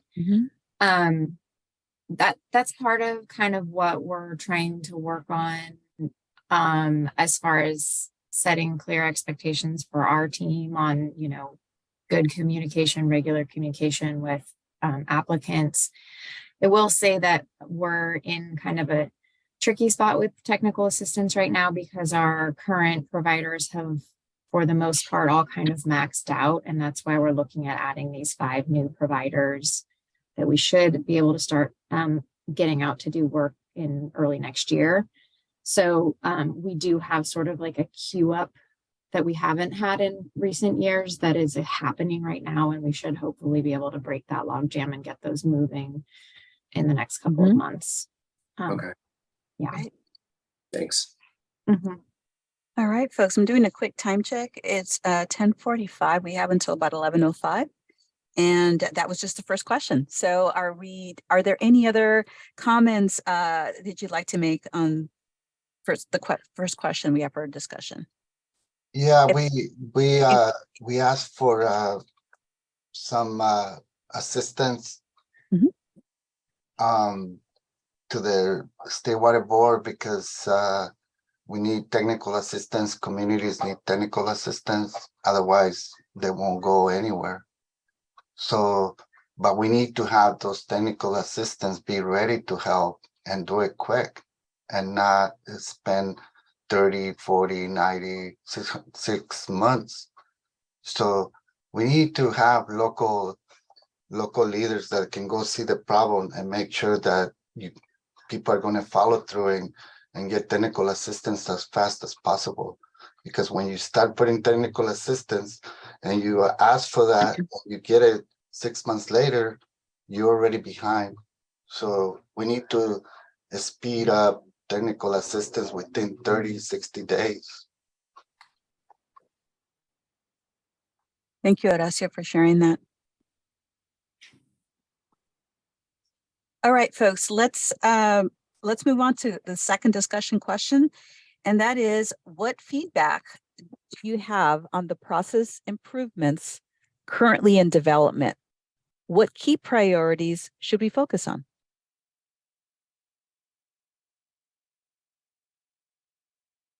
And I'll just add, if Kristen and Lauren, you can jump in anytime if you want to say, share something. Okay.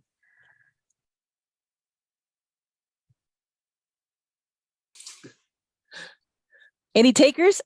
Jim? Yeah, Go for it.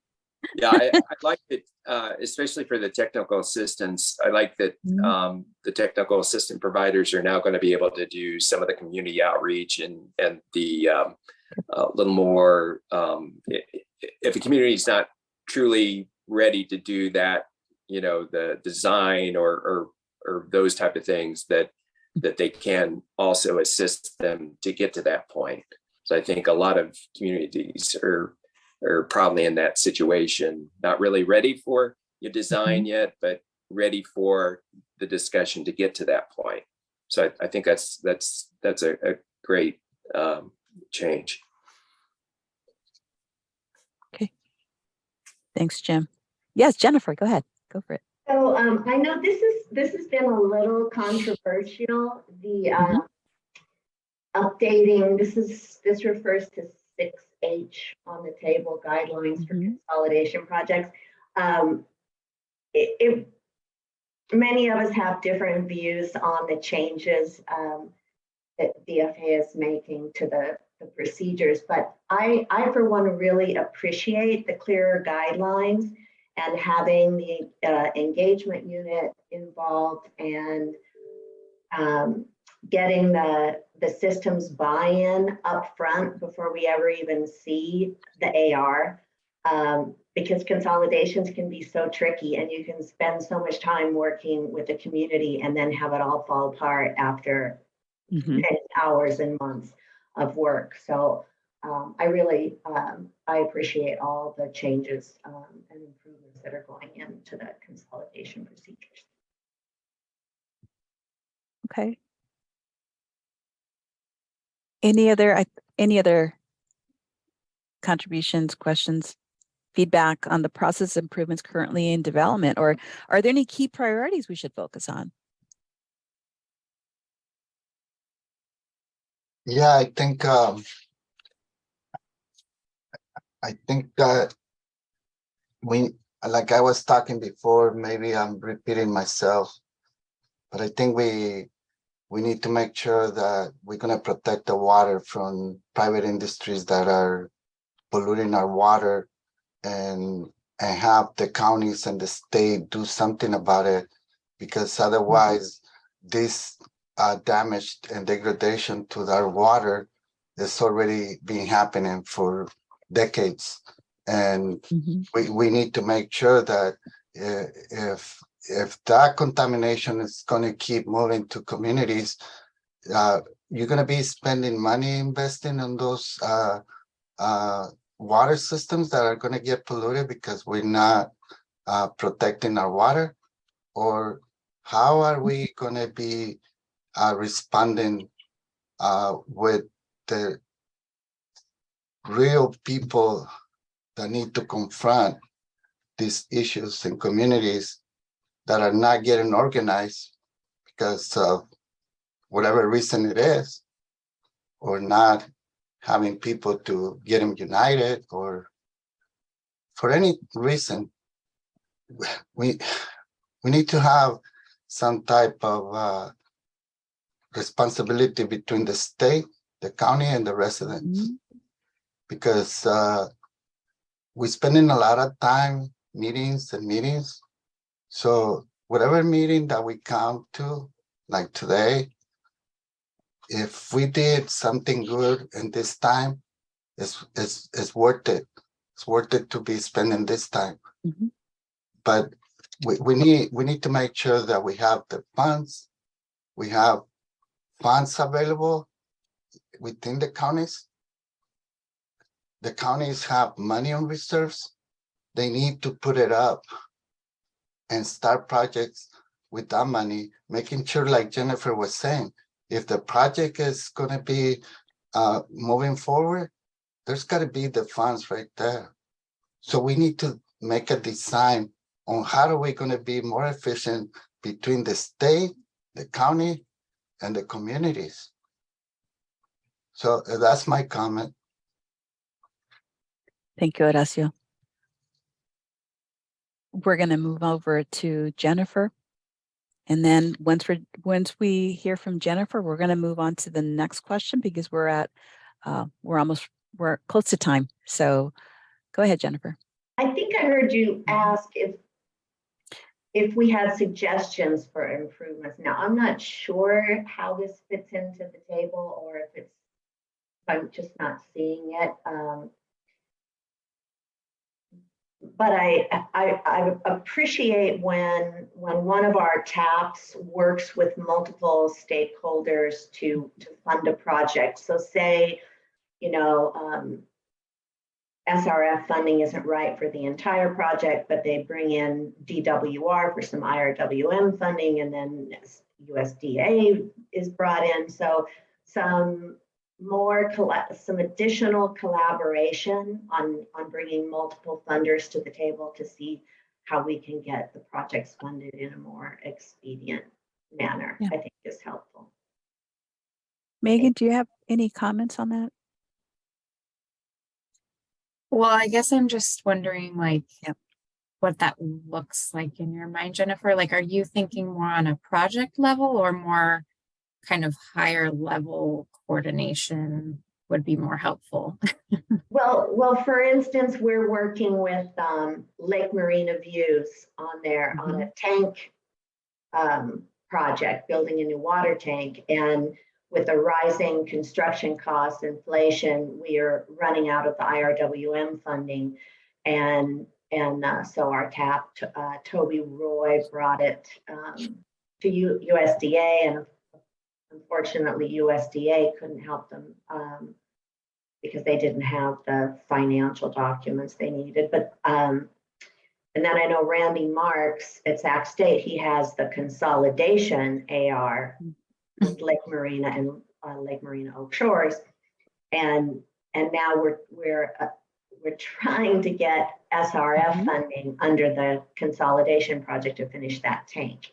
So it's just, well, I guess what I'm saying is looking at the project from a holistic standpoint and seeing how much we can get done under different funding. In one shot, kind of. Yeah.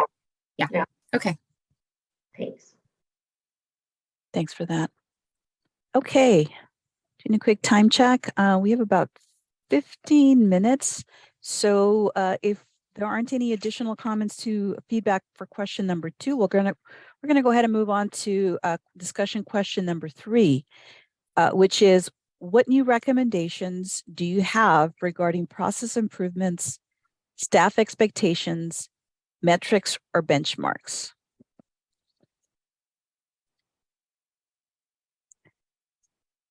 So I feel like I'm watching the Brady Bunch here, all these little boxes. What was the question again? Sure, absolutely. And I'll go with Cassie first. She has a raised hand. The question is, what new recommendations do you have regarding process improvements, staff expectations, metrics, or benchmarks? Yeah, and I mentioned some of it in the previous session. I think we've got to get to a point where we are helping people help themselves, utilizing the administrator authority that the State Water Board has. I think if there are challenges bringing on the administrators, we've got to understand what they are and try to overcome those, because that's where we're going to see wholesale change and improvements. I also think that and I've said it before, we've got to do a better job telling the story and getting the information out, because it's not as powerful if it's all internal. And yes, there are improvements that need to be made, but there's a lot of good stuff that's happening. And I think we've got to share that and take lessons learned from those experiences and implement those changes. And then I mean, some of the changes that I think are really necessary are from a very big scale global change. And it includes things like,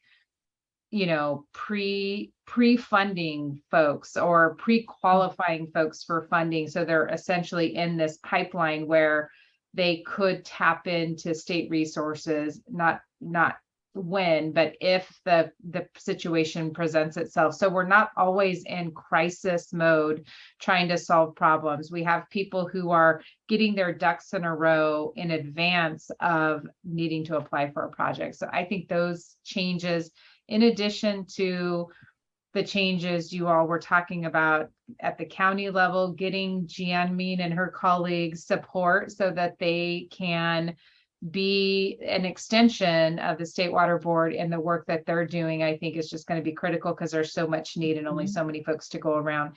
Lastly, in regards to the technical assistance providers, I think we have to do a really good job of making sure that their voice is the same voice as the State Water Boards, and that they're giving good, sound direction, so that we're not chasing our tails when we're utilizing the technical assistance providers for carrying projects forward. And I think that's going to be critical as well, especially as you bring on new TA providers and new staff within those organizations, because it's just challenging, and you create frustration if they're having to chase their tails a little bit because there's not good training and understanding of process up front.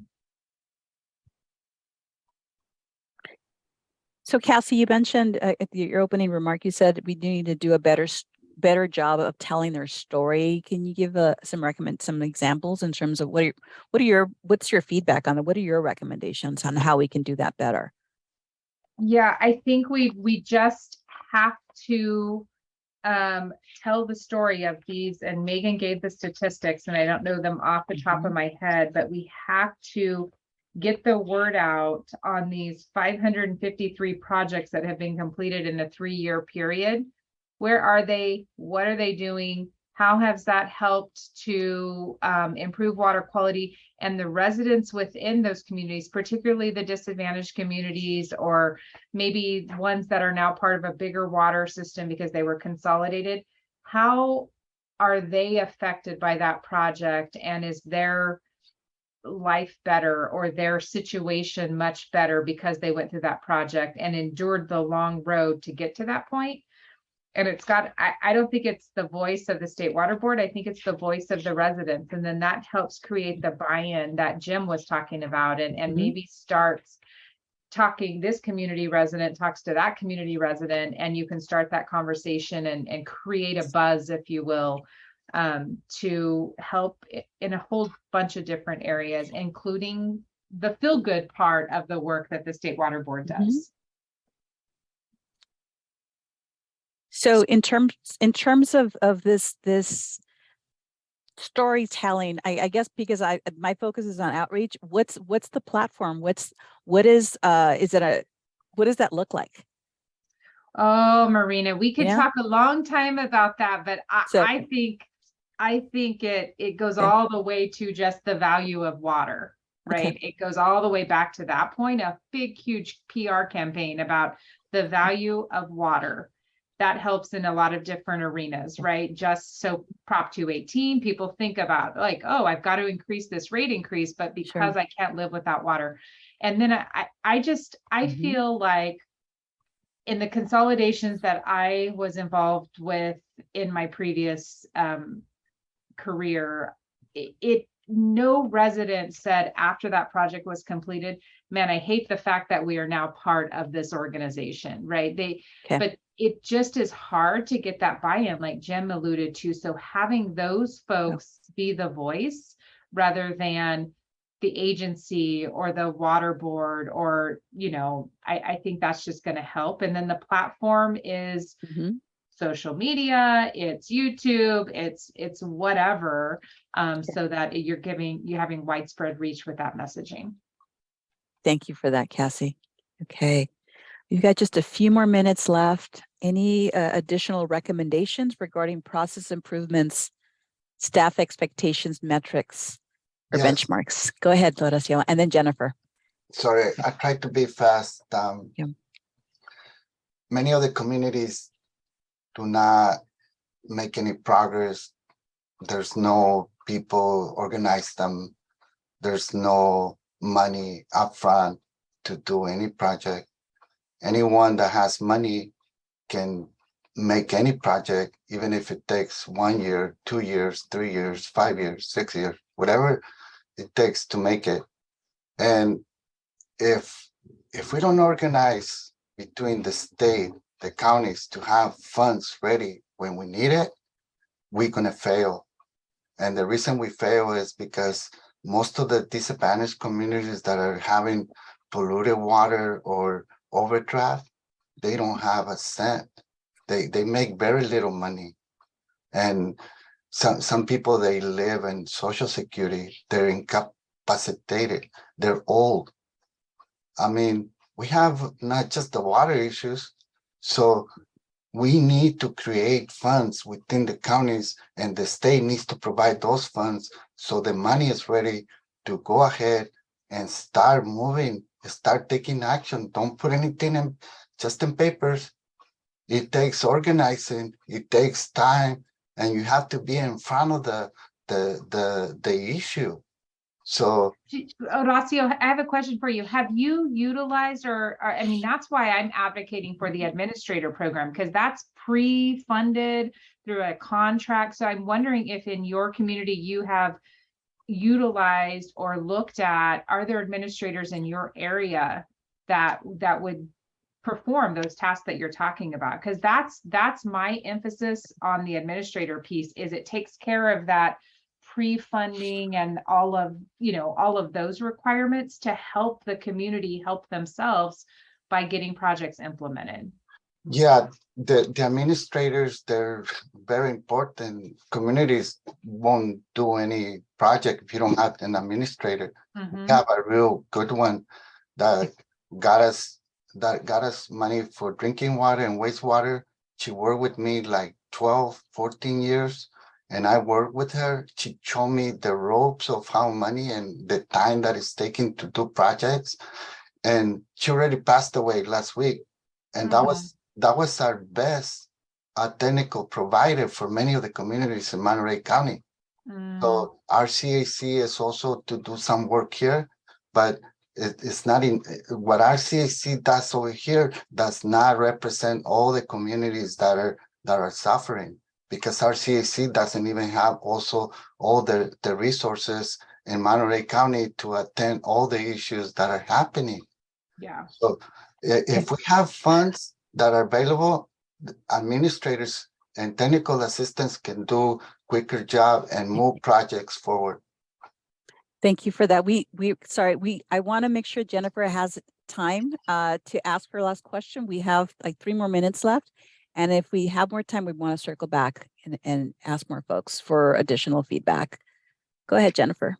Yeah, just real briefly on suggested improvements. I think if technical assistance providers had a little more flexibility in their work plans and budgets, that would really reduce the number of amendments and the time that our projects are on hold while we're waiting for work plan amendments to be approved. That would be a great improvement. And then just to follow up on what Cassie said about assistance providers, we are the voice of the community. We really feel like that's our main job is to support the community. Right. And you know, oftentimes we'll work with the community all the way through their planning project, submit their construction application, and then we might get 40 hours over 3 months of post-application support to work with the PM on, you know, missing or updated documents, because, you know, it takes a while to get them funded, and then we're gone. And a lot of times we don't get to stay with that community through construction. And as far as Cassie's comment about telling the story, if the TA provider could somehow stay with that community through construction, you know, the end deliverable could be a really nice case study report. So basically from the life of the project, from inception to completion. We have to look for the documents to come out with a list of communities that receive construction funding, and try to, and then Ari says, hey, look at this list. Did anybody work with that community? And that's way down the road. And like I said, if we could just stay with that community and do a nice follow-up report, I think it would be good for both the TA provider, the community, and the water board. Thanks for that, Jennifer. And then we've got Jim. I think we have a little bit more time. The other group is still in discussion. So Jim, I'll take your question, and then I'll ask Megan and Kristen to ask any clarifying questions or comments before we wrap up. Thanks, Jim. Yeah, and just maybe to tag on to Jennifer's comments, that, you know, and also Horacio's, you know, for that local, you know, connection, you know, possibly looking towards the counties as, you know, being a part of that technical assistance. You know, I know there's no mechanism now, but, you know, possibly, you know, bridging that gap between state and county to have somebody, you know, dedicated to, you know, these type of projects, you know, creating a position, you know, within county health or however, you know, a county would want to do it, but have that type of position that could be that county voice, you know, have that knowledge of, you know, water quality and those systems that are at risk, I think would go a long way for that consistency, as well as, you know, bringing, you know, those, you know, at-risk folks, private well owners or small systems, the needed help that they might, you know, benefit from. Great. Thanks, Jim. Megan, Kristen, any comments or clarifying questions you may have from the group? No, this has been great. Thank you. Yeah. Okay. I wonder, Jim, just real quick, and maybe Megan knows, or Jianmin, do you not have a local primacy agency in Mendocino County? I think that's maybe. Yeah, we don't have a water agency or a county water agency. We do have a county health, but they're so stretched, you know, they truly are. And so, you know, it's budget and priorities, and unfortunately water quality and, you know, doesn't quite get up there enough. Yeah, okay. Can I just say Go ahead. really Go quick? ahead, Jimmy. Go ahead. Yeah, so I mean, Yolo County has an LPA, local primacy agency, but you know, I guess everybody knows we have been struggling, you know, with staffing, with budget, everything. You know, our budget is 100% on fees. We don't have general funds. So as much as we would love to go above and beyond, you know, it is tough without additional funding.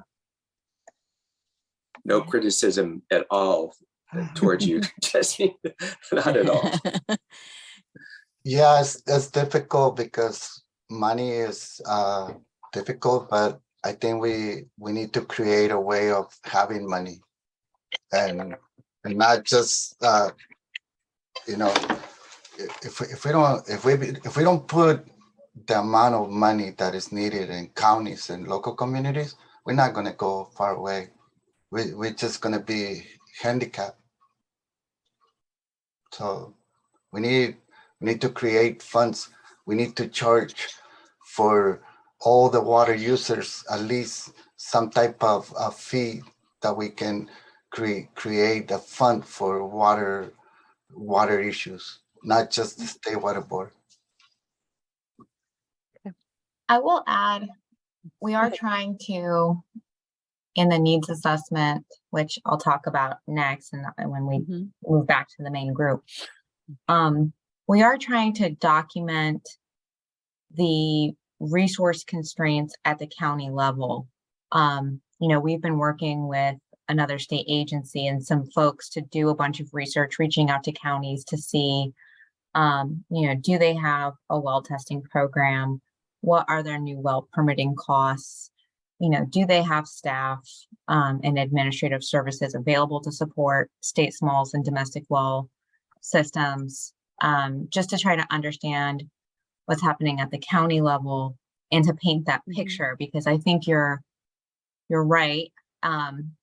Counties need more support if we're going to ask them to do more. But I think broadly, a lot of folks do not quite understand the constraints that counties are under and what is and is not happening at the county level for these systems in these communities. So we're trying to start creating data around that to tell that story. And hopefully that would be useful to folks like you all to start raising the flag, raising your voice. You can point to our data and say, look, you know, this is a problem across the state, and try to identify some solutions.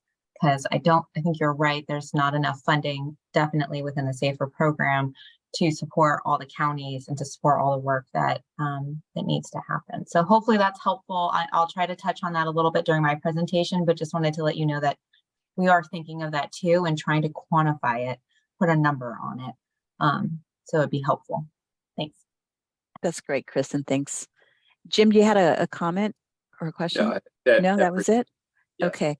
So I know that I initially said we were to be done at 11:05, but it looks like the other group is still in discussion. So we have a little bit more time. Apparently they're wrapping up right now. Sorry. So so they're wrapping up. Any final words? They're going to close in 58 seconds. So any parting words? If not, Horacio will be the reporter. So we can go ahead and okay, Jinmin, I think, and Cassie, we're going to be able to step in and help. So we're going to close out the breakout rooms in 30 seconds or so. All right. So thanks a bunch for the discussion, and we will see you in the main room shortly. Thanks. Thank you. Thanks, you guys. Appreciate the feedback.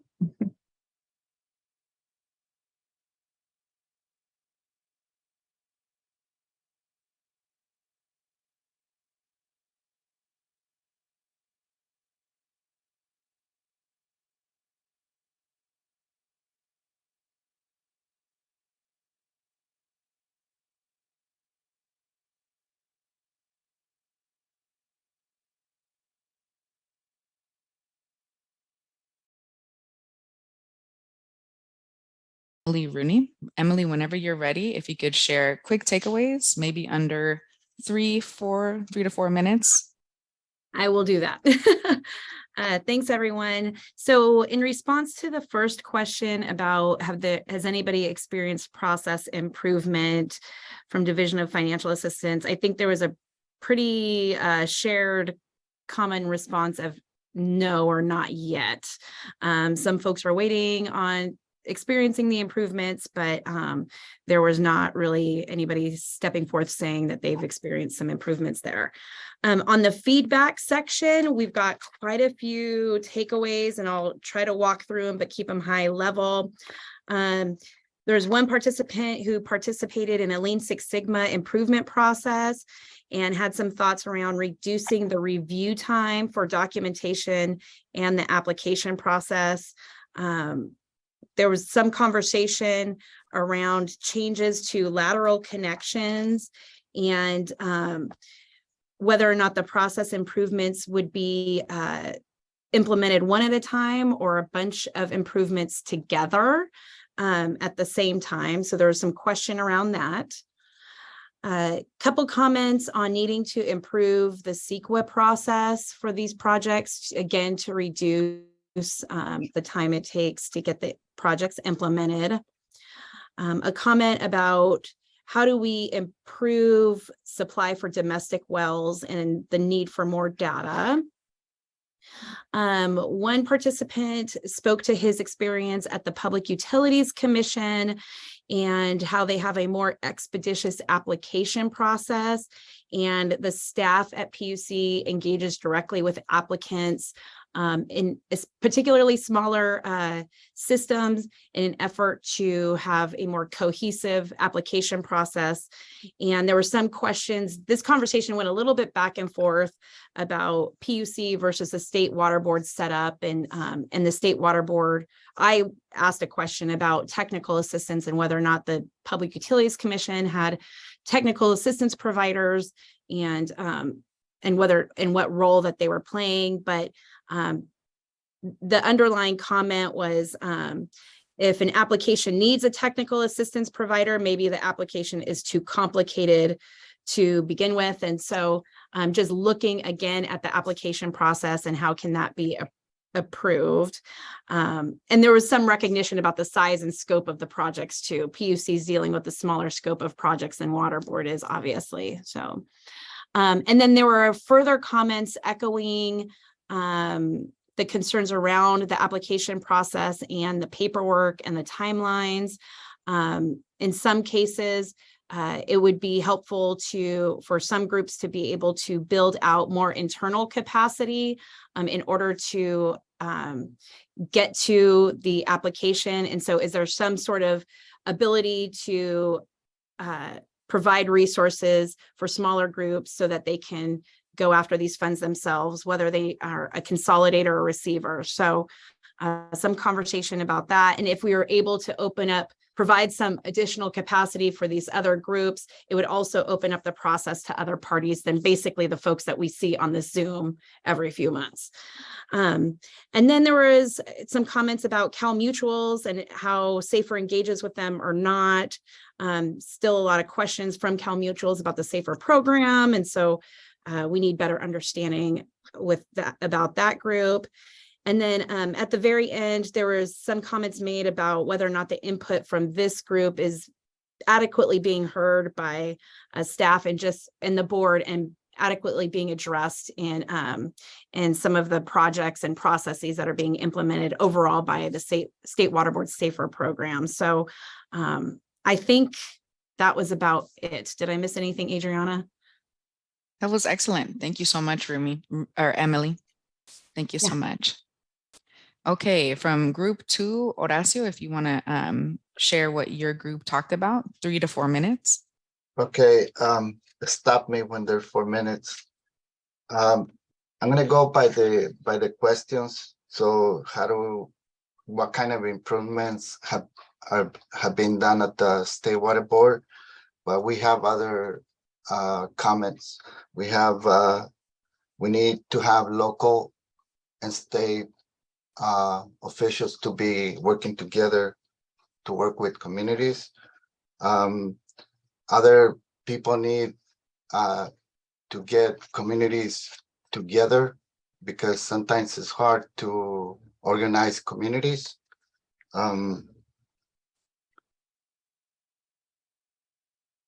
We need to make the process of the application and everything to be flexible to technical providers. They need to have some leverage to, because they're in the ground, so that they need to be listened.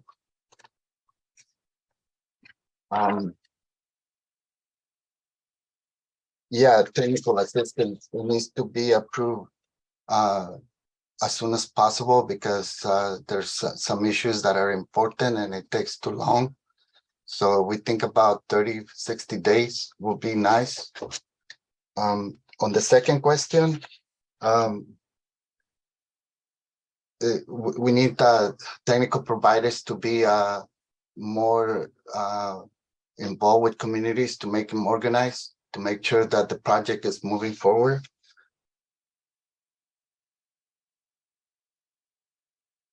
We need to have funds. We need to have funds ready. We cannot be going a year, 6 months. We need them to have them now, be deposited in a way that the State Water Board can provide county's funds and be replenishing those funds. Okay, how about other agencies? Like if there's 3 or 4 agencies help a project, make sure that there's going to be enough to complete the project. Because if you don't have money and you leave the project halfway, it's a shame. And the third question is about metrics and staff. We think that out of those 553 projects that you're working, we should have some type of summary of what's working in each community, so we can have models and improve any mistakes that were done, and improve anything that is working in favor, so we can figure out what was wrong and what was done correctly.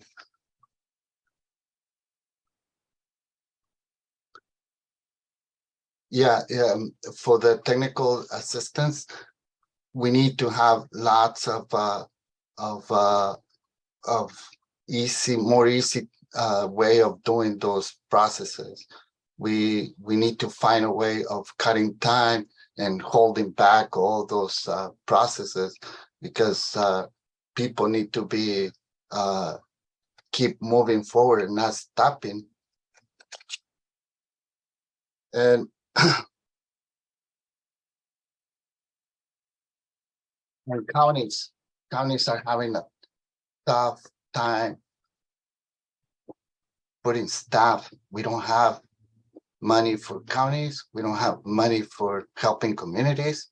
So money is becoming a big problem. And how can we have this big problem when we have serious issues? And because there's no funds, we cannot even fix the issues. So we need funding, and we need to figure out a way of having money available all the time, even if we put a fee on water, because there's people that cannot even pay for water. Anyway, if anybody wants to add something, please do. I think covered most of it, but I may forgot something. So anyone in the group. So Janmin and Cassie, I know that if you want to add anything that wasn't covered, feel free to do so now. Cassie or Janmin?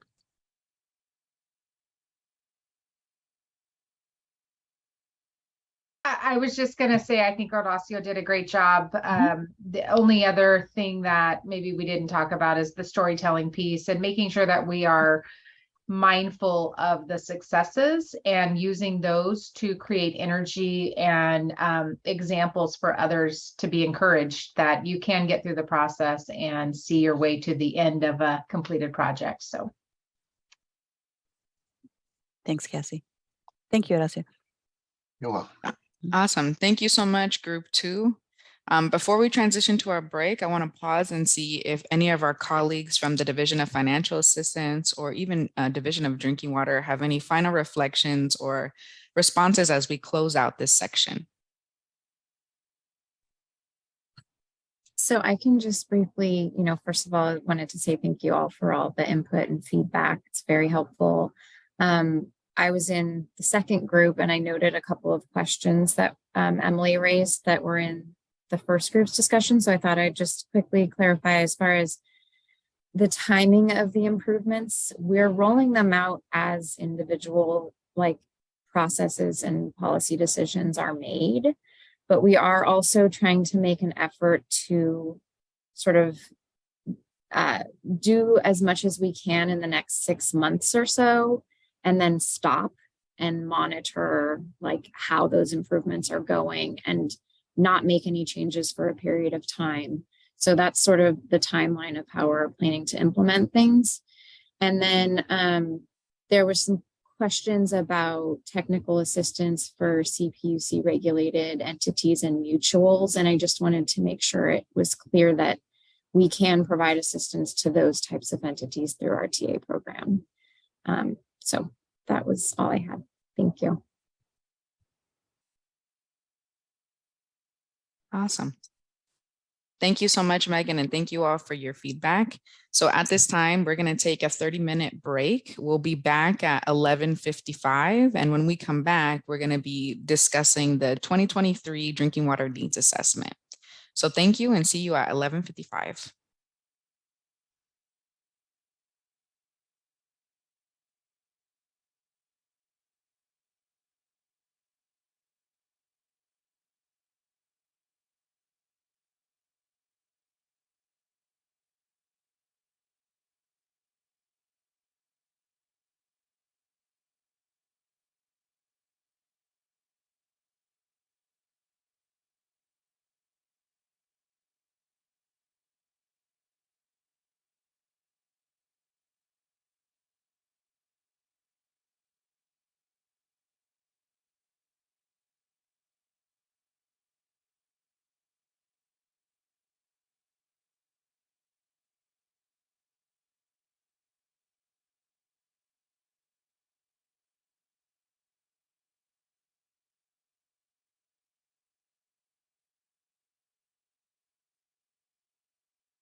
All right, welcome back, folks.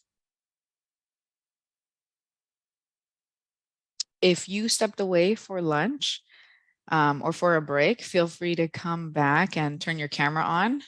If you need to keep your camera off as you continue to eat your lunch, that's totally okay. Just let us know that you're here using your reactions button. And when most people are here, we'll go ahead and get started. Awesome. Thank you for those reactions.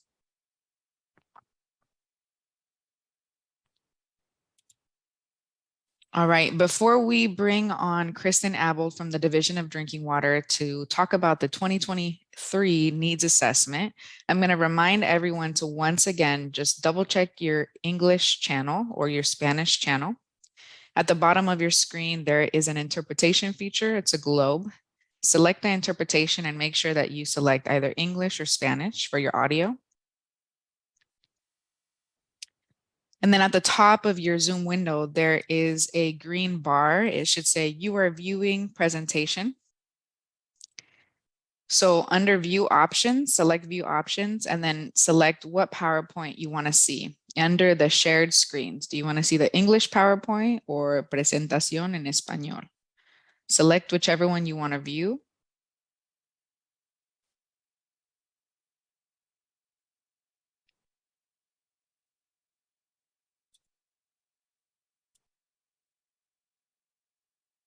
And we can go ahead and pull up Kristen's PowerPoint slides. And Kristen, whenever you are ready to kick us off, feel free to come on video and take it over. Awesome. Thank you. Let's dive in. Thank you again for having me today. I'm excited to talk to you about our 2023 needs assessment. You guys heard from me earlier in the year where I talked about the results of our 2022 assessment. So today I'm hoping to just do a recap of some of the stuff we had discussed previously, but really highlight what our plans are for next year's report and for future years as well. Next slide.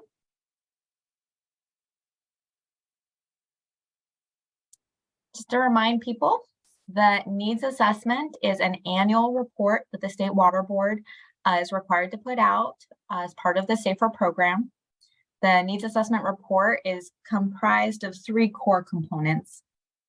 There is a risk assessment, and we're identifying at-risk community water systems, K through 12 schools, state small water systems, and domestic well communities. We then have a cost assessment, which looks at what the statewide cost may be for implementing interim and long-term solutions for these at-risk and failing systems and communities. And then we also conduct an affordability assessment, trying to identify communities that may struggle to pay for those improvements. So we're going to discuss kind of where we're at with each of these components for the 2023 assessment. Next slide, please. As a reminder, again, the reason why we do the needs assessment is to help us with the prioritization of water systems and communities on where the SAFER program is going to target its outreach, its technical assistance, its funding dollars.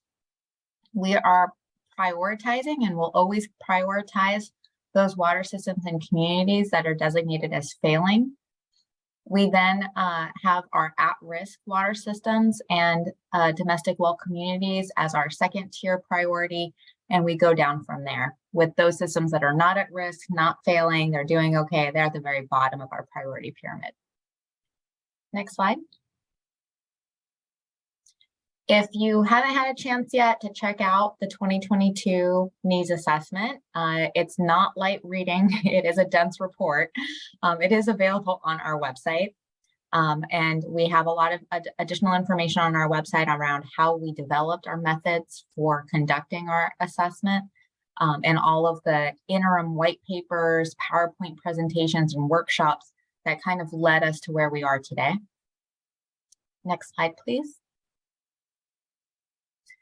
Our methods and how we conduct our needs assessment work is developed through a stakeholder-driven process. We are constantly, if you're on our mailing list where you'll see it, we're constantly hosting workshops and webinars to further refine and enhance how we conduct our assessments. You can see in the picture below that we've got a ton of workshops that we've been hosting since 2018. So if anyone ever questions what we're doing, I always encourage them to please sit in on our workshops and contribute to the conversation. We are incorporating stakeholder feedback into how we conduct our assessments. Next slide, please.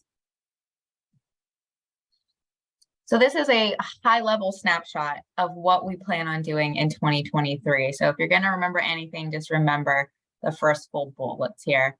The first is that we're really making very minimal changes to how we conduct our risk assessment for public water systems. We're trying to keep it fairly minimal this year so that we can have consistent data from year to year to really try to track how water systems are performing across the risk assessment. I'll discuss the minor modifications we are making, though, in the next few slides. The second thing that we're doing is for the risk assessment for state small communities and domestic well communities. We've been working with our partner agency over in OEHA to develop a new socioeconomic risk layer for our risk assessment for those communities. Again, I'll discuss that later, but we're trying to better align how we conduct the risk assessment for public water systems with what we do for these communities as well. The third thing here, and this is a big one, there will be no updated cost assessment for 2023.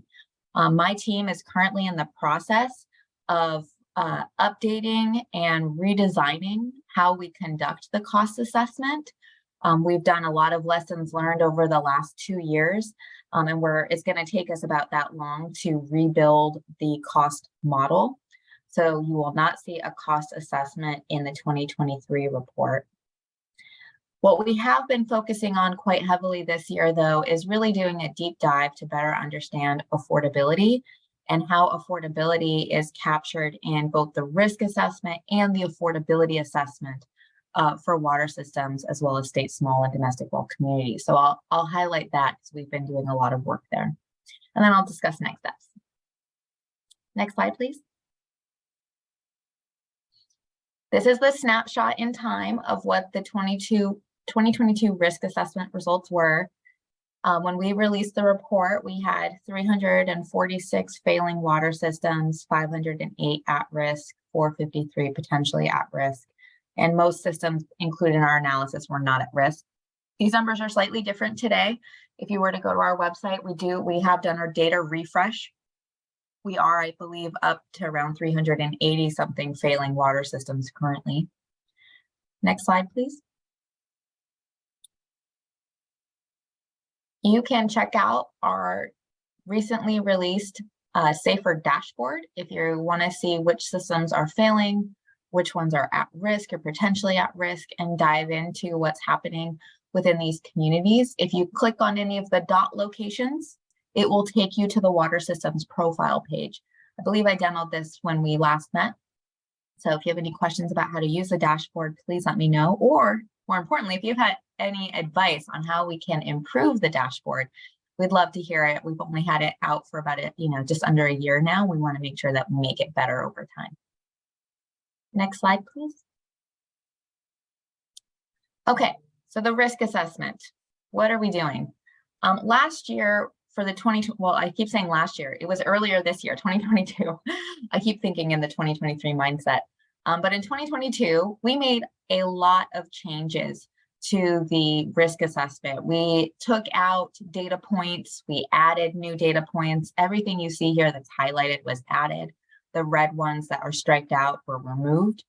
Again, moving forward for 2023, we want to keep it fairly stable. Next slide, please. So we're only making a small adjustment to the affordability category in the risk assessment for public water systems. We are removing the 2 arrearage or debt related data points from the analysis because that data is debt that was accrued during the COVID pandemic back in 2020 and 2021. It's really outdated. And so it's important that we take it out of the assessment. But we are adding a new indicator that we've been working on with our partners and through stakeholder feedback workshops to the assessment. I'm going to go over it in a bit more detail later, but wanted to highlight we're adding one new indicator and we're taking 2 out, and everything else should stay the same. Next slide, please. Where we're going to make potentially bigger changes is to how we do the risk assessment for those communities that are served by state small water systems and domestic wells. Last year, we made a big step forward where we added a new layer of risk or data so that we were looking at both water quality risk and drought risk to identify those systems that were most at risk. If you go to the next slide, you'll see this is what the map looks like across the state. So at the purple colors on the map are those areas that are both at high risk for water quality and drought. If it's green, they're only at risk for drought. If it's pink, they're only at risk for water quality. The reason why we like this kind of map and to be able to look at these different layers of risk is that it really helps us as we dig into these communities, helps us focus maybe what we would need to provide resources and outreach on. So again, pink areas, water quality risk, we might need to go in, do more testing. Drought risk, we may need to look at what resources are needed to get people access to water, make sure their wells don't go dry, etc. Next slide, please. This was just some of the results from last year just for domestic wells. So we had, and again, our inventory of known domestic wells is very small. So we're only including around 300,000 domestic wells in our analysis. We think there are over 700,000 wells in the state, but we just don't know where they all are. So take these numbers with a grain of salt. This is of known locations. We have 92,000 ish wells that are at high risk for water quality. We have 90,000 that are high risk for drought. And we have 64,000 that are at high risk for both. So again, this all is all broken down in our paper if you're interested at looking at those results. And we also have that map online too. Next slide. But we've heard a lot of feedback over the last few years as we've been conducting the risk assessment for state smalls and domestic wells, a lot of feedback, especially from advisory group members around including a new layer of risk within this analysis that looks at socioeconomic risk. So affordability, demographic data and information to better align the risk assessment for state smalls and domestic wells with what we're looking at for public water systems. If you recall, public water systems has a category for affordability and it has a category for technical, managerial, financial capacity. So what we've been doing is working with OEHA to develop proposals around new indicators that we could look at to develop this new socioeconomic risk layer. If you go to the next slide. Some of the things that we're looking at, again, you've heard me mention that new affordability indicator that we're exploring. I'm going to get into it again in just a little bit, so stay tuned, but poverty and housing burden costs. We've also been looking at resources that are available at the county level to support state smalls and in particular domestic well owners. So we're looking at whether or not counties have water quality testing programs, if they have administrative services, if they have funding programs. We look at new well permitting costs, and then a few other kind of socioeconomic indicators that we get from the census. So language isolation, unemployment rates, whether or not transportation is limited in those areas. So again, we're really exploring how we can create this new layer. If you have any ideas of additional data points you think should be included, let us know. We are currently working on this. Next slide, please.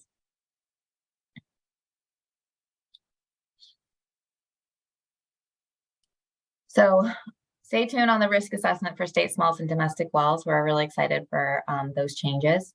Again, you heard me mention that we're not doing a cost assessment in the 2023 report, but wanted to just give you an update on what we're working on. It does not mean that we're not going to do one in the future. We've got lots of staff who are working on rebuilding the model and making it better. Just as a recap, when we released our first report in 2021, we did a full cost assessment for failing and at-risk water systems in domestic well communities and put a big price tag on it. In 2022, we didn't anticipate that those numbers would change very much from one year to the next. And SB 552 had just been passed, and there was a need to put a cost number on the drought resiliency requirements that were in SB 552. So we conducted a targeted drought infrastructure cost assessment last year for the 2022 report. That is in the paper if you're interested in digging in. So moving forward, what we're trying to do is take what we built and used in 2021 and also incorporate those drought infrastructure components into the new model and just overall make the model better using newer data and updated cost numbers and assumptions. Our goal is to have a new updated cost assessment in the 2024 needs assessment report. Next slide, please. There's going to be a lot of text on this slide, so just bear with me. I'm not going to go over all of it, but I'm just going to highlight some of the big changes that we're making to the cost model. If the presenter could just click until all of the items are there. Thank you.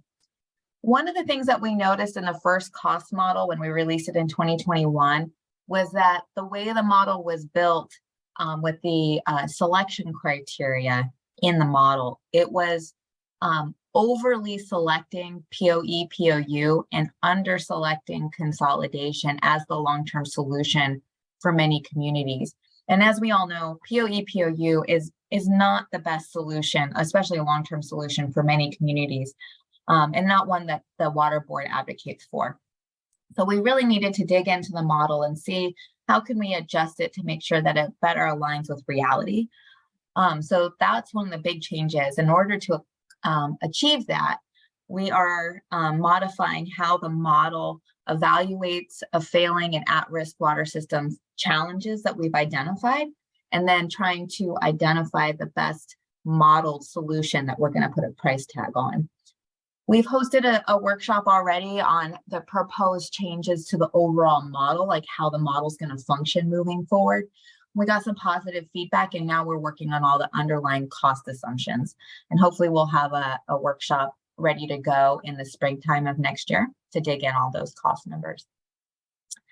Again, you heard me mention the cost model is going to be expanded to include those drought infrastructure cost needs, taking what we learned and developed from the SB 552 cost estimate. We're adding in and breaking out the technical assistance cost estimate and administrator cost estimates as well. So again, it's going to have much better data. You're going to be able to break it down a lot better once we come out with the updated results. Next slide, please. Okay, so that was cost model. Again, stay tuned until 2024. But if you want to engage with us, get on our mailing list so you can attend some of our workshops if you want to weigh in on how we're rebuilding that cost model. So affordability, this is a reminder of what we've done the last 2 years in the affordability assessment. We looked at 3 different affordability metrics or indicators in 2021: percent median household income, extreme water bill, and the percent shutoffs for non-payment. We made some changes in 2022 because percent shutoffs for non-payment was not available to us because there was a shutoff moratorium during the COVID pandemic. But we did have some one-time only data on debt that was collected through our debt program that we had in 2021. And then we made 2 new indicators for that: percent residential arrearages, looking at the percentage of residential accounts within a service area that were in debt. And we also looked at residential arrearage burden. So essentially accounting for how big that debt amount was. If it was only $20, that's a low burden. If it is $500, $1,000, that's a much higher burden. Again, moving forward, we're going to be taking these data points out because they are now stale, but we're hoping to add them back in the future once we start collecting this data on an annual basis. We're not there yet, but that's our plan. Next slide, please. So we've been hosting a series of workshops this year with our partners over at OWIHA to try to think through new indicators we'd include in the future, rethink some of the ones that we have, potentially rethink how we maybe are conducting the affordability assessment. Again, we've had a pretty good participation, which has been great. We have the PowerPoint presentations and the white papers and everything on our webpage if you're interested in digging in and looking at what we've been proposing for 2023 and the future. We're hoping, and the date here is wrong, I think we're going to host a workshop potentially in February. It could be January or February on how we're going to be including these new affordability indicators into the assessment. So stay tuned. We're trying to nail things down. Next slide, please. But I want to dig in and just give you a snapshot of what we've been workshopping and what we are going to be moving forward with in the 2023 affordability assessment, pending our last round of public feedback, where the deadline is the end of the month. So we've been looking at how to develop a new indicator that looks at poverty and housing costs together. So I'm going to talk about both of them separately and then how we're looking at them together. So next slide, please. One of our challenges is that there are a lot of water systems and state small and domestic well communities, obviously, that don't charge for water. And all of our affordability indicators currently are based off of customers being charged for water. And so those areas that aren't doing that are excluded from our analysis currently. This data that we're talking about now would allow us to look at those communities and those systems so they're not wholly excluded from our analysis. Housing burden is looking at the census blocks across the state where communities are severely burdened by housing costs. This is a HUD, an urban development generated data point using census data. And so we're looking at the low income, so 80% of the HUD adjusted median household income, and severely burdened housing costs communities. So where communities are paying more than 50% of their income to housing. It's a much narrower data set. So if someone is, if you have high housing costs, but people in that area are making a lot of money, and so less than half of their income is going towards housing, they'd be excluded from this. They'd have a low score here. So this is one data point looking at housing burden for real low income communities. Next slide, please. And this is kind of a map of what this looks like across the state. You can see the darker colors have the higher scores. So the lower income communities, especially in urban and some rural areas that have high poverty, for example, you're going to see darker blue color. So you'll see it in the Central Valley, the Central Coast, down in LA area, Southern California. Next slide, please. We're also looking at poverty. So again, this metric looks at the population that lives at or below 200% of the federal poverty level. So again, this is looking at the degree of poverty that's impacting that community using census data. Next slide. You can see again, similarly, really dark colors in the Central Valley, Central Coast, and the Southern California region, a little bit in NorCal. Next slide, please. But what's really important is that we're not looking at these data points in a silo or individually. It's important that we look at them together. So what we've done is create a metric that looks together at poverty and housing burden costs. And we're identifying those communities that have both high poverty and high housing costs.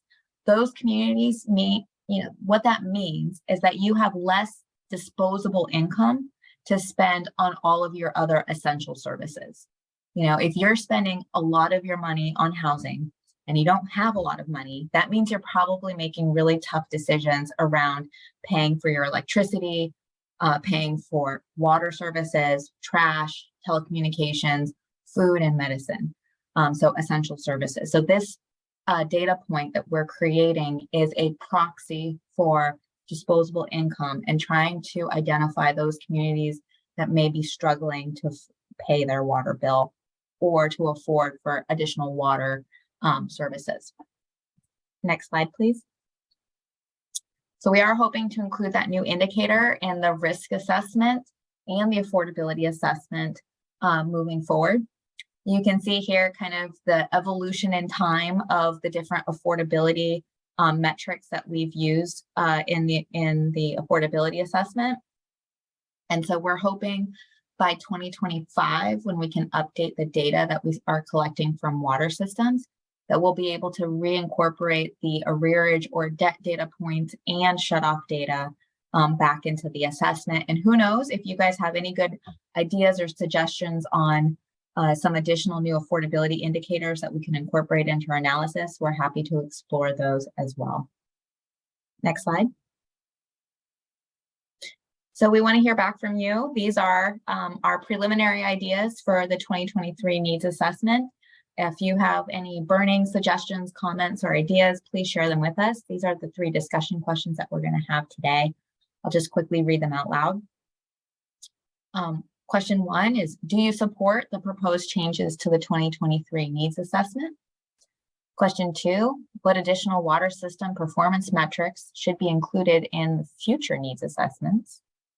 And number 3, what information should be included in the needs assessment to better assist you, our advisory group members, in advising the State Water Board on the SAFER program? You know, what we are developing through the needs assessment is supposed to help inform you all in how you give feedback to us on the SAFER program. So I want to make sure I'm giving you what you need. Let us know what would be useful. Thanks, Adriana. Thanks so much, Kristen. Awesome presentation. Really cool to see the evolution of the needs assessment over the years.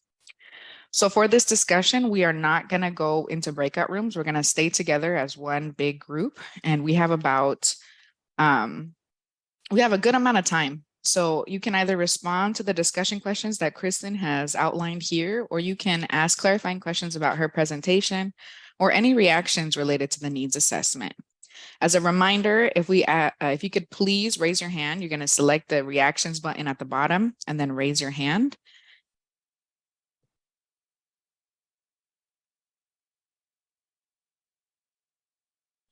Thanks, Horacio.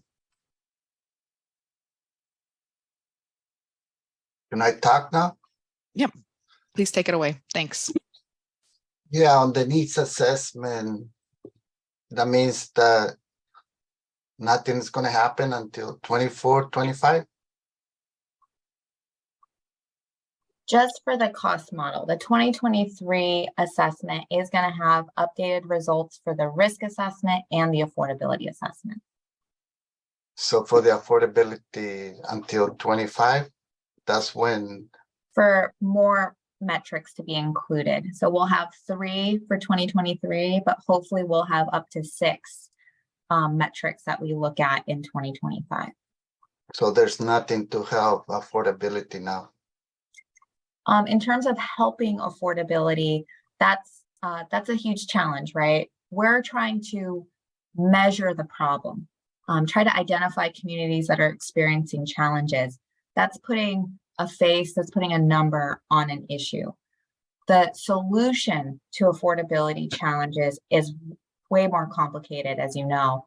There are certain things that our programs can help accommodate and towards mitigating affordability challenges. So you know that our state dollars are, the loan dollars in particular, have lower interest rates than other loan programs. That helps mitigate costs. We have grant dollars that helps mitigate costs. The O&M assistance for the SAFER program potentially can help reduce future needs for rate increases. So there's a lot of things that our program can do to help try to mitigate affordability challenges. But solving an affordability issue is really difficult. And one, I don't think we can ever anticipate the Water Board is ever going to be able to do. because it's more complicated than just your water rates, right? If you have a community that experiences a dramatic loss in average income, you're not going to solve that through a water program, right? But there are programs that folks have been talking about to try to support, create a statewide customer assistance program. We don't have one anymore at the Water Board. It was a one-time program. So there's a lot of folks who are looking at how do you solve this problem or help mitigate it. But what we're doing here in the needs assessment is not that. It's just measuring the problem. Are you going to measure the amount of money that is going to be needed and how you're going to get the money? Yeah, so that's the purpose of the cost model. So the cost model is supposed to put a price tag on how much it would cost to implement solutions for these communities. Both what could the state cover and what would local communities have to cover to make these solutions happen. And so we'll put a price tag out there, and we do a gap analysis, a funding gap analysis. So we look at how much money the State Water Board has available in funding, and then we say how much is needed to cover that gap between what our estimated need is and what we actually have funding for. Is it possible that you can recommend the state and the assembly and the governor what to do about having money for affordability? I know there's a lot of, and maybe we have some of our advocates on, I know there's a lot of work being done to try to get support for a statewide customer assistance program. It's not something that I can really speak to right now, but I know that there are people working on it. Okay. Well, I think the SAFER program is doing well. The only thing something that is I see missing a lot is that water contamination and overdraft is spreading out. Even the climate change and other things. So I think we need to think about having funds, whether the State Water Board or the governor or the Senate or the Assembly.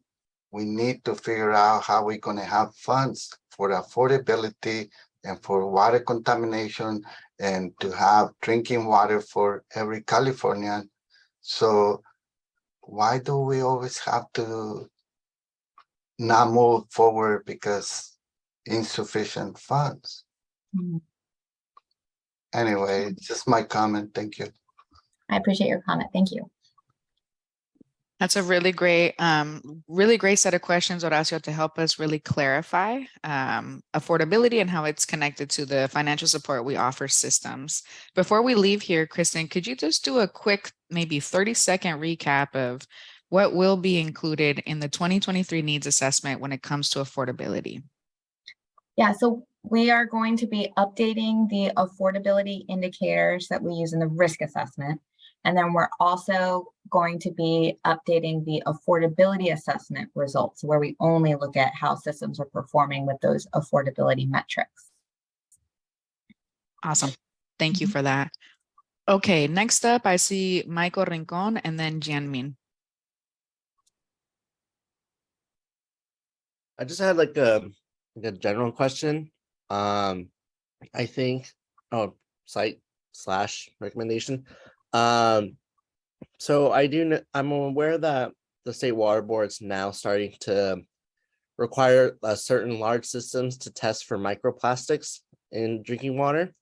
And I don't expect, the State Water Board to really push smaller systems to start testing until much later. But is there a way that we can start, prioritizing that for the future? Because the way that the PFAS sampling, kind of came about in the city of California, like it was a really long process of like, let's test here. If we get a spike, then let's keep testing around, et cetera, and going down the line that way. And it took a long time to get the data set that we have now available. Is there any way that we can start using safer funds or start considering the use of safer funds for microplastics testing in drinking water, because that data set would be really, really helpful for everyone, especially for those small water systems that would need that financial assistance to address microplastics. I've seen that more as like a long-term issue, but that's something that I definitely would like to highlight, especially because this is also my last meeting, as an advisory group member. So, I wanted to get that in there. Thanks, Michael. I can't speak to microplastic testing and whether or not safer program funding could be used to help expand that. I'm not sure if anyone else from DDW or DFA would like to comment on that. Well, I mean, I'll take the comment and we'll think about how that can fit in. I do want to just for context say that, at this point, a lot of the small systems have not yet been tested for PFAS. And so we actually are kicking off an effort. There was some dedicated funding for that purpose in the budget this summer to get a contract in place to do testing for disadvantaged systems to look for PFAS at the community water system. So we're kicking off that effort, and we can keep in mind as part of that if there's any way to kind of weave in some of these other constituents that are coming up.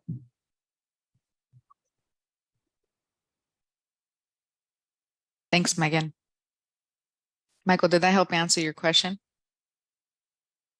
Yeah, definitely. Awesome. All right, Jianmin, and then I see Sergio up next.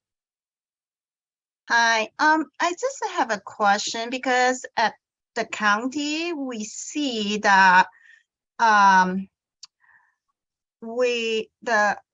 well owners, when they go out to look for well drillers, and they have a hard time to find them. And sometimes they have to wait for 1 to 2 years before they can get their project started.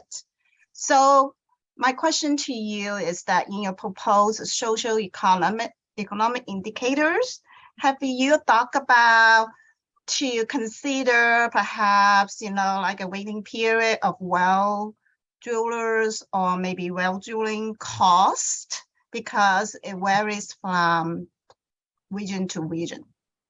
Yeah, I do have, I have some folks on the team who are going to try to look into well drilling costs. I just don't think we're going to get that data set completed for the 2023 assessment, but I'm hoping to get that for future assessments, perhaps even 2024.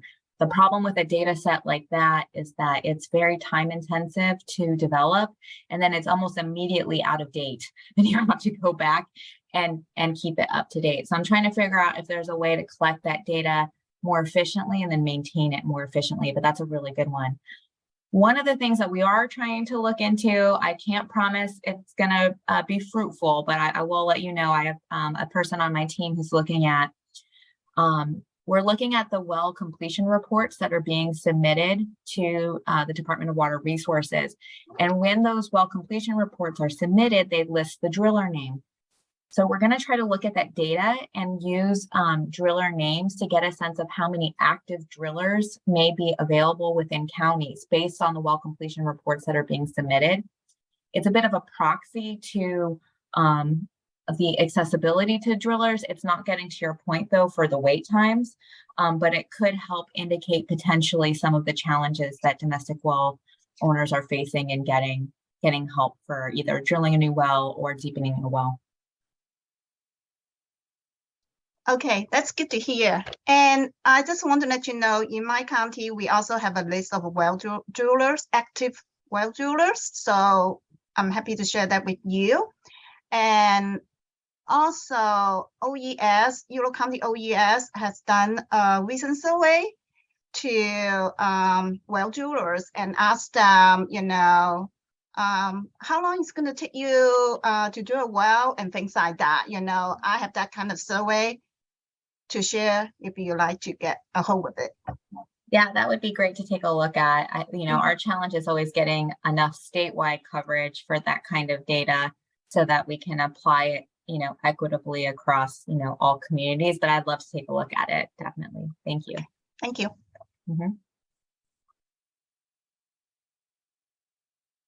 Thanks, Jianmin. And maybe as we're waiting for the next question from Sergio, Kristen, if you want to just put your email in the chat in case people don't have it. Sure. So Sergio's up next, and then I see Michael Prado Sr. next.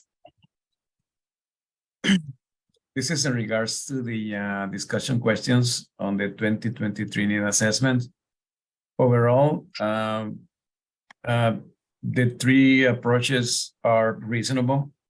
The only thing that concerns me is that I don't see emphasis on actually going in every single region or areas that the State Water Board has identified across California. Every single community, every single region has different dynamics, as well as geological challenges where these wells are located. And that is something that definitely local counties have incredible knowledge, which is the case of our local county. The Environmental Health Department understand really well every single location of the wells, and they have all the information on that. This is also now equal with the EPA. As a matter of fact, we have conducted site visits to have a better understanding about the issues at each on-site well. So that for me is the foundations to actually have more accurate and more sound need assessments, as well as proposing new performance metrics. So I don't see much emphasis on actually going to do on-site visits to every single region to have a better understanding. I know there is plenty of statistical information about the numbers of wells identified in California, the kind of minerals that each well actually definitely normally have issues with. Are they going dry or not? Or what other issues that definitely every specific region has. So I will definitely strongly recommend that regional visits by all the people who are doing the assessment need to take place. At least I can assure you we're working with 31 state small, non-transient water systems. And we have never heard from anybody doing the assessment that have come here to the Eastern Coachella Valley to make sure that there is an understanding about the challenges of each on-site wells in our community. Thank you, Sergio. When you're talking about wells, I just want to make sure I'm understanding your comment. Are you talking about all wells in general, or are you talking about specifically public water system wells or domestic wells? These are domestic wells. They are not necessarily public wells because, again, every region has their own dynamics. And this area, right? In this area, we have a lot of Polanco communities which are classified as state smalls. So the classification thing is challenging for us.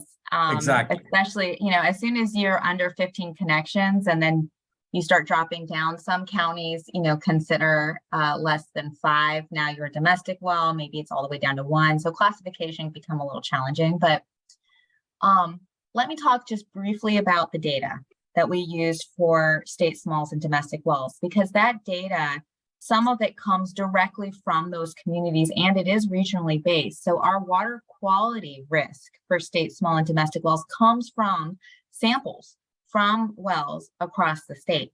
And then we use that to model water quality risk for those areas where we have no data coming in. One of our challenges is, and you'll see this in the report, is there's no, and you guys know this, there's no requirement for routine testing for domestic wells. If that data isn't being generated, we can't use it.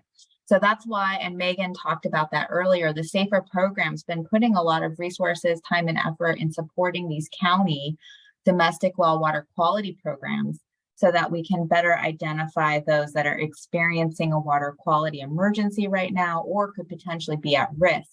That data then comes in and supports our work to help us better identify systems that are at risk across the state.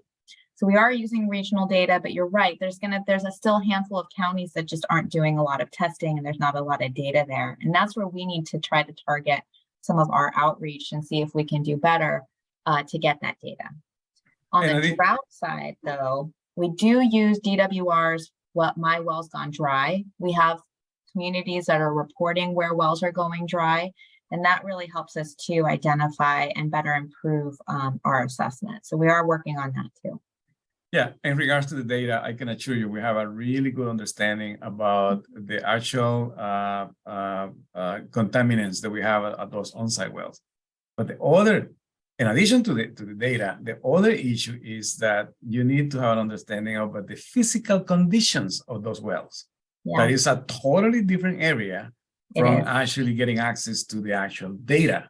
So those are the things that, in my opinion, need to be taken into account to properly make an assessment or to create metrics to make sure that we are actually supported by addressing those physical concerns. I agree with you. That would be the holy grail of data, is asset condition, right? Like, what's the condition of that well, especially the ones that were built before the 1970s. That information does not exist anywhere for domestic wells and statewide. So it's a good point. Thank you. Agreed. Thank you so much, Sergio. All right, Michael Prado Sr., if you're ready with your question, feel free to unmute. All right, Michael here. Can you hear me? Yes. I guess it's just a few comments.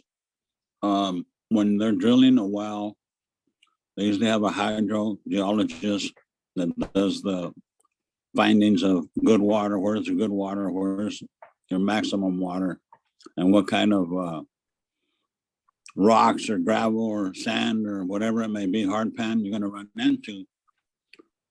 If you can get the same person that has been very successful at pointing out an area that you're going to get good water, those are the hydrogeologists that are the most busy.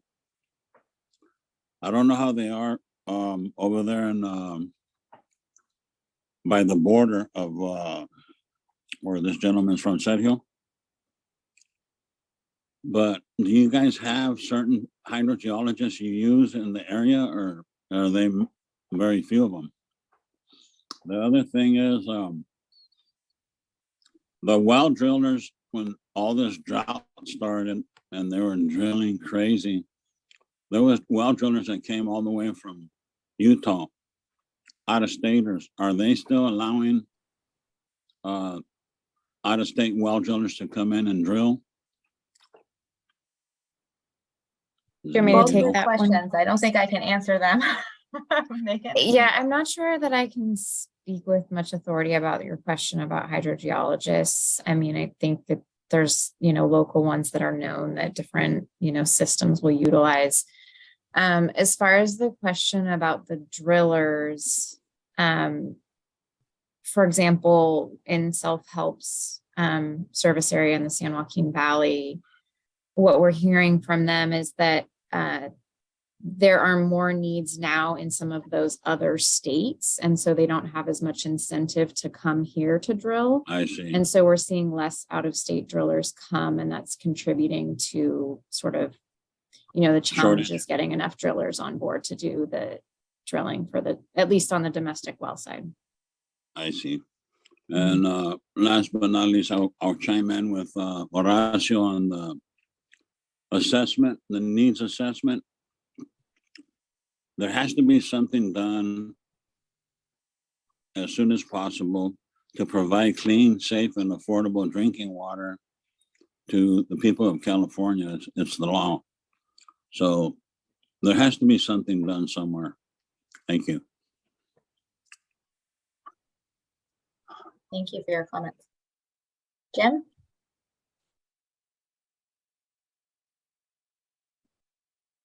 Oh, there we go. Yeah, just real quick.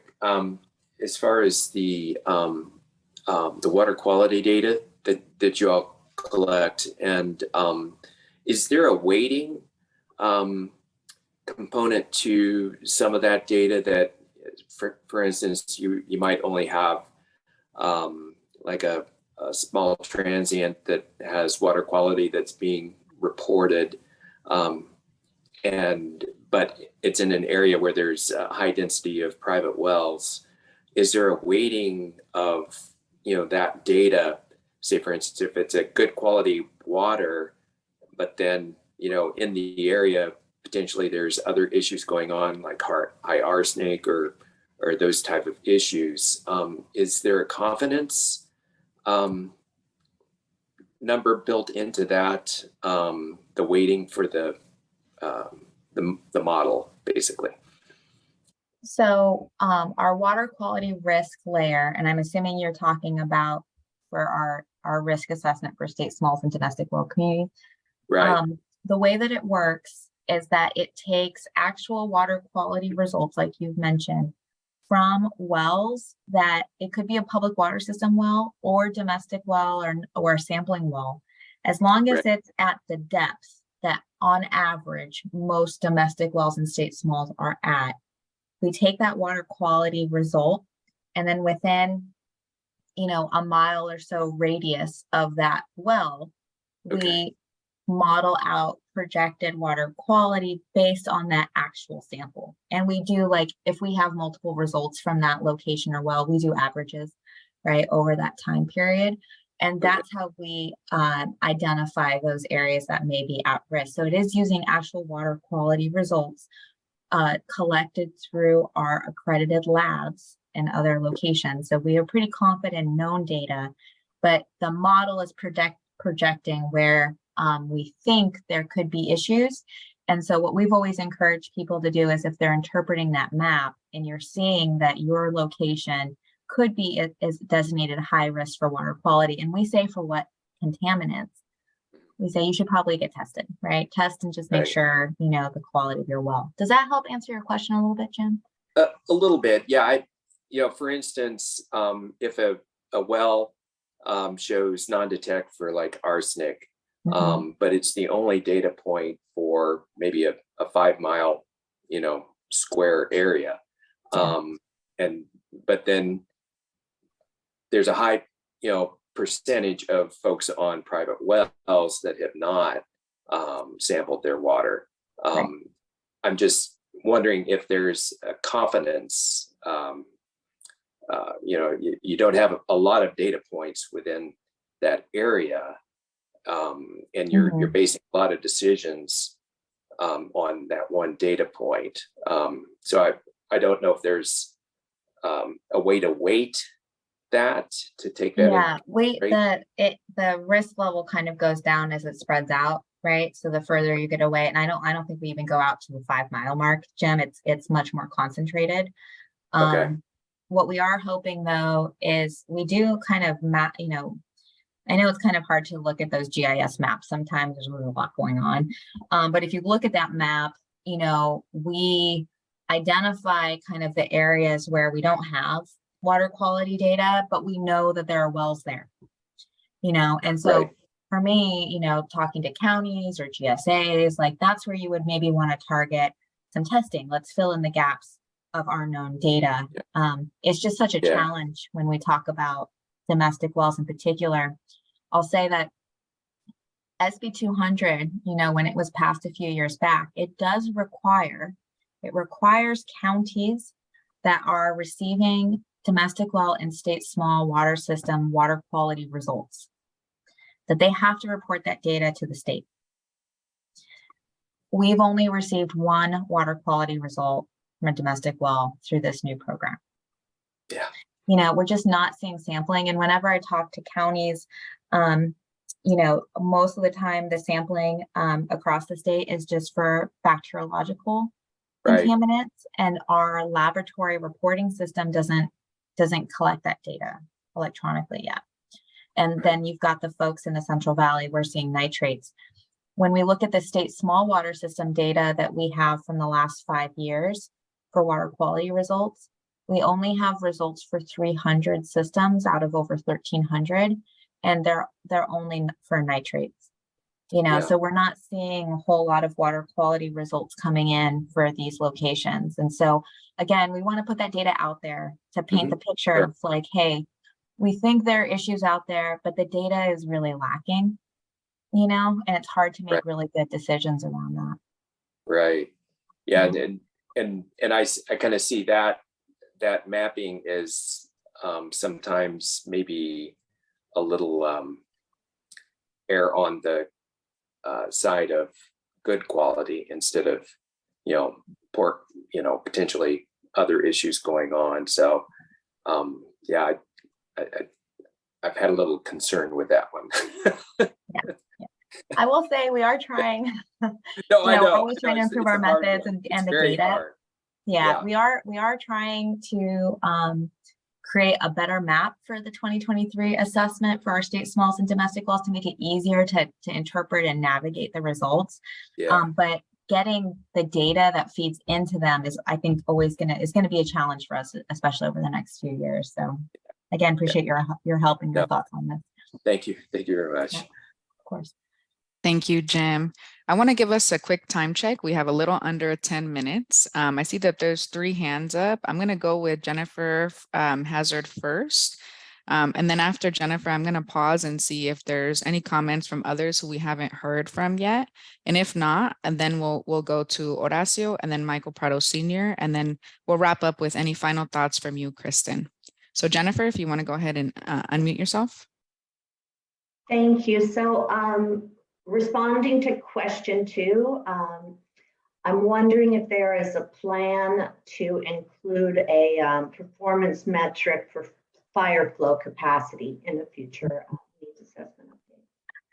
Oh man, Jennifer, I can't tell you how much work we put into this last year to try to figure out the fire flow issue, because that was, you know, that's that last component of SB 552 as an infrastructure requirement. And that one is so challenging. We have a few options there moving forward. It could be a self-reported data point that we put in the electronic annual report, and water systems just kind of have to tell us, you know, if they're meeting fire flow capacity. Again, that's self-reported, so it's hard on the data quality side to trust that data potentially. The challenge that we have there is that fire flow capacity is determined locally at the city level. And so trying to figure out what that is across the state, and then to use water system asset data, which we don't have yet, to try to figure that out is just so challenging. So we put a lot of thought into it. We kind of know the data we'd have to do, but it would be really difficult for us to do that. So I'm not sure if I can promise that anytime soon. If you have ideas, you let me know, but we did spend a lot of time trying to think that one through. All right, thank you, Kristen. Yeah, no, that's a challenge. Thanks, Jennifer. All right, we have a comment in the chat from Esther. I'm going to interpret it in English, but Esther, please come online and let me know if I interpreted this correctly, if there's anything that you want to add. But Esther's comment is asking, you know, what is being decided about grants for families that don't qualify as low income and do not have access to the funds that come from RCAC. I'm not sure if Esther, if you mean funds that come from SAFER. So maybe you can clarify that piece, but I'm going to interpret it as funds that come from SAFER, but you can correct me if I'm wrong. So maybe Kristen or DFA, if you could talk a little bit about grants for households or families, communities that don't qualify as low income. I think Megan maybe wants to take this on, because I'm assuming she means families. Is she referring to families that have a domestic well, or families that are served by a water system? Domestic wells is my take on it. So and this is, I believe, regarding sort of the well deepening or replacement work for folks that have dry wells. Hopefully I'm on the right track. Yes, And, she's confirming domestic wells. Okay. Yeah, so we have been working with RCAC to try to set up it would be sort of a separate program that would be geared towards households in sort of middle income range and potentially with a sliding scale and some kind of grant loan split. For those households, we're still kind of working through the details of the scope of that program and what amount of funding we would need to commit to it and that sort of thing. So there's nothing currently available, but it is something that we're working towards. Thanks, Megan. And then is this specifically for a program that RCAC administers? And do you have a timeline on when you think you'd be able to have more clarity on this change?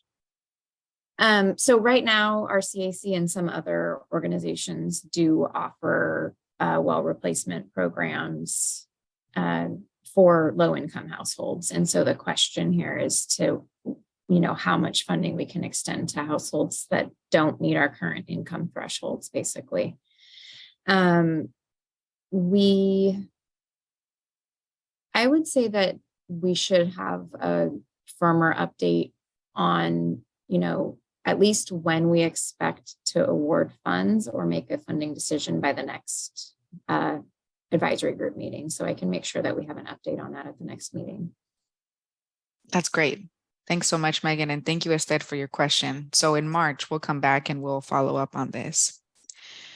Okay, folks, to wrap us up, we'll go with Rami and then Horacio and then Michael Prado Sr. will take our final question. And then we'll come back to you, Kristen, for any final remarks. Oh, hi, everyone. Rami Keelan again. Hi, Kristen. Thanks for the presentation. Just wanted to weigh in that I do support the changes for the 2023 needs assessment. In terms of additional water performance metrics, I think it's important to keep some consistency year over year. So that will give us a measure of, are we adding to the list or not? Because if we keep changing the criteria year to year, we may be impacting that. So that's all I have. Thank you so much. Thanks, Rami. Horacio? Yeah, I don't have that much time left. I have to attend another meeting, but today is my last meeting. And I just want to tell you that anything that you can add up to the needs assessment that can be sent a responsibility to the State Water Board, to the county, and to the residents of California to protect water. Because if we don't protect the water, you can fix a water system and then you can get it contaminated, or you can get it with dry wells.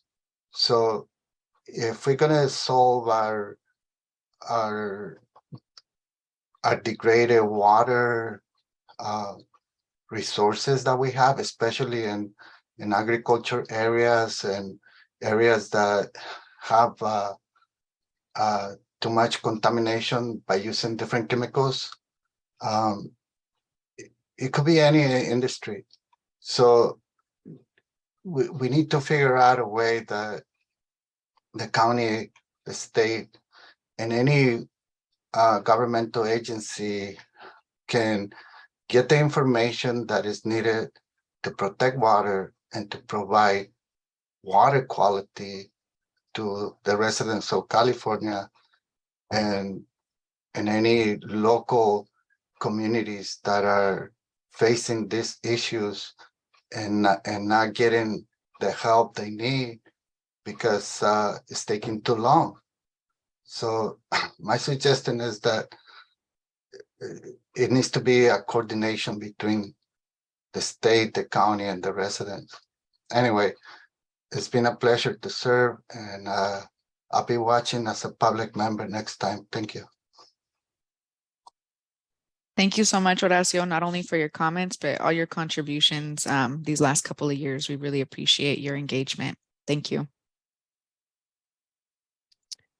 All right, Michael Prado Sr., if you want to take us home. Yeah, it's just a real short question. Maybe somebody can answer it.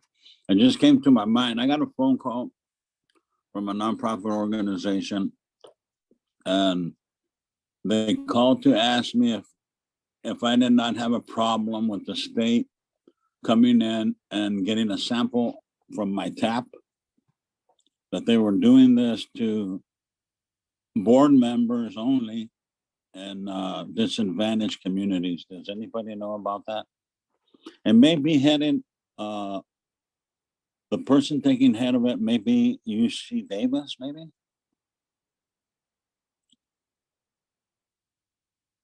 I'm not familiar with it, but if you have an email, you can send it to us and we can take a look. It could be one of our technical assistance providers. Megan, I don't know if you have any thoughts. Because I felt I was being pointed out as a board member to come and test board members' waters only. What's the difference if you're getting water from the same place? Why not get it from everybody in the community, anybody in the community? Thank you.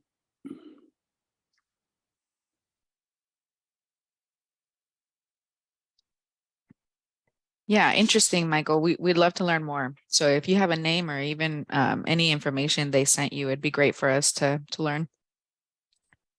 All right. Well, thank you all. All I received was a phone call. Oh, just a phone call? Okay. Yeah.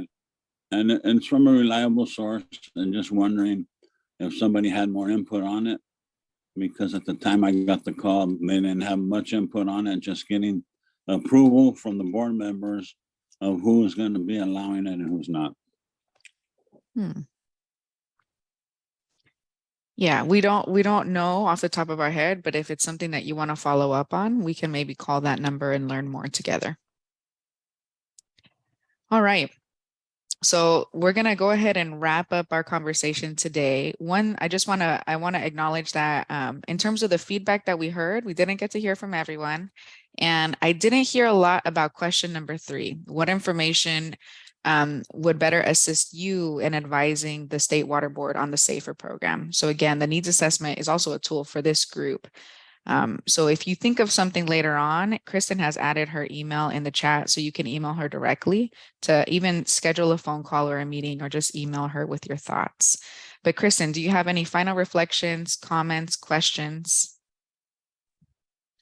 I just want to say thank you. I really appreciate the comments and the ideas that were shared with us today. So again, if you have my email, I really encourage you to reach out. Also participate in our workshops. I think you saw that infographic earlier. We host a lot of workshops. So if you want to dig in, please feel free to participate in those. We really love having you guys attend them. Awesome. And then Kristen, when is the next upcoming workshop on the needs assessment?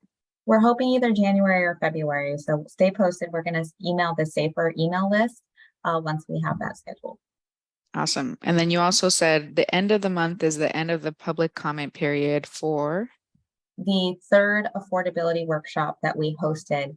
That was looking at how we would create thresholds for risk or an affordability burden for that poverty and housing indicator that I mentioned earlier. Awesome. So if you have any thoughts or reactions to that housing and poverty indicator, feel free to email Kristen before the end of November. With that, we're going to go ahead and thank Kristen. We're going to wrap up this section. We're going to take a quick 10-minute break, and then we're going to come back and close out our meeting. When we come back from our 10-minute break, we're going to have an open discussion on any of the SAFER programs that you received in your meeting packet. There will be afterwards an opportunity for any of you to share about upcoming events, opportunities, or work that you're engaging in your community related to safe drinking water. And then we'll close out with the public comment. So we will see you again at 1:15.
All right.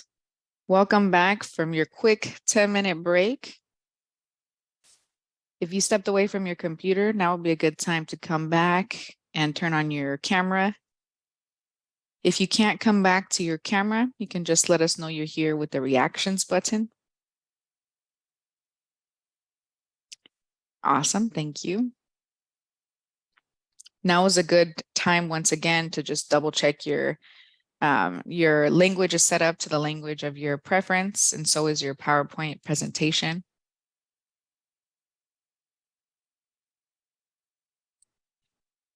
And then this is a quick reminder to members of the public who are watching us and joining in the meeting via webcast. If you're interested in joining the meeting and sharing public comment, you can email safer@waterboards.ca.gov, and we'll go ahead and let you into the room as well.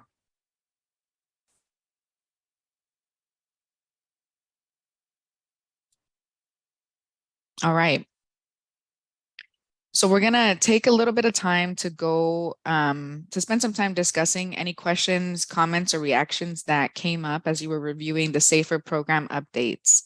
We're not going to go through all of the updates on the next slide, but we're going to open up the conversation to see if you have any specific comments or questions that you'd like to dig into. If we can move it to the next slide, please. So I would encourage you to open up your meeting packet as a quick refresher. Here are the topics that we included in the updates. Some that I just want to quickly highlight is that we will be having a meeting to talk about updates to the administrator handbook sometime perhaps in December or January. So thank you to those who submitted comments. And if you'd like to learn about those changes that are being made to the administrator handbook, keep an eye out for that upcoming meeting. The other thing is that the announcements of appointments for the SAFER Advisory Group members for 2023 and 2024 are gonna be released in December. So thank you again for all of those who are gonna be stepping out this year. And some members have already left the meeting for other conflicts, but in December, we'll have an opportunity to announce and welcome new and reappointed members as well. And then the last update I want to share before I turn it over to you all is that in December, there's going to be a number of open job positions for SAFER staff. So if you or somebody that you know is interested in being part of the SAFER program on a more day-to-day basis, we would really encourage you to please share those job announcements and help us find the right people to join the SAFER Drinking Water program. With that, I'm going to pause here and I'm going to turn it over to you all if you had any questions, reactions, or comments to the SAFER program updates.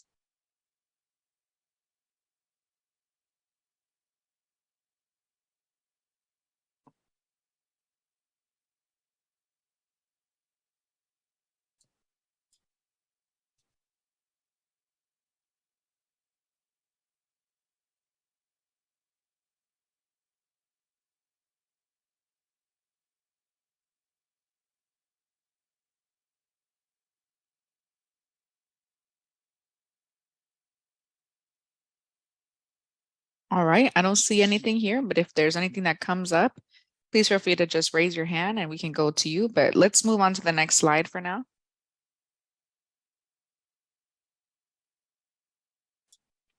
All right, this is a quick recap of the upcoming timeline. So the last two dates are what we just talked about. In December, there will be a board meeting on the administrator handbook changes, and then advisory group members will be announced. The new appointments and the reappointments will be announced in December. If we want to move on to the next slide. Final check to see if there's any comments, reactions, or questions to the program updates you received.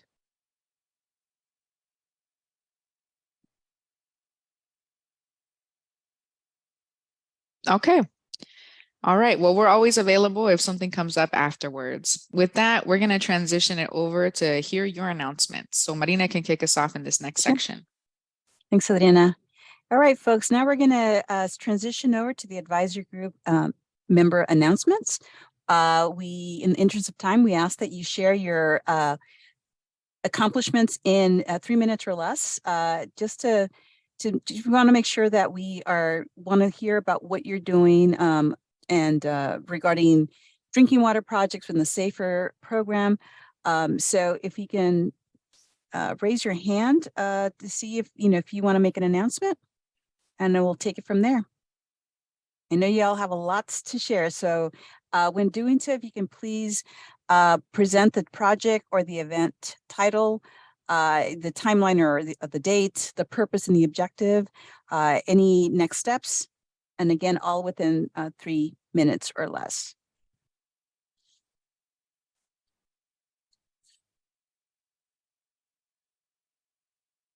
So I'm looking for raised hands. Oh, okay, here we go. Cassie. Yeah, hi, thanks, Marina. Sure. This is not really a specific project in the traditional sense, but just wanted to showcase some of the work that the California Partnership for the San Joaquin Valley is doing in the Central Valley. And for those who may not be familiar, it's a collaborative, including state water board members, a lot of involvement from self-help enterprises, and Fresno State and a whole bunch of other folks. And it's really been helpful to drive solutions to issues that are rising, specifically related to the drought, but also other things. And that includes emergency water, problems with getting drillers in place and or availability for drillers, and self-help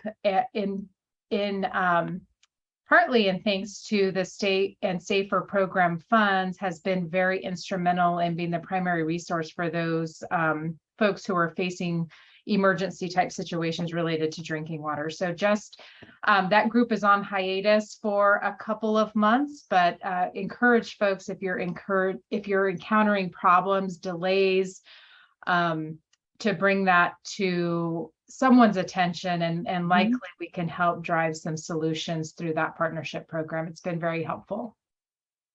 Thanks for sharing that, Cassie. That's really great, Cassie. Could you talk a little bit about membership? If anybody here is from the Central Valley, could they join, or can you talk a little bit about opportunities to get more involved there? Yeah, thank you. And I didn't want to take up too much time, so I cut right to the chase, but it is there is a board, and they actually have a meeting December 9th, I believe is their next board meeting. But then from there, it's primarily composed of supervisors from the various counties and other representatives. And from there, they have what's known as the Water Work Group. And that is chaired by Merced County Supervisor Scott Silvera.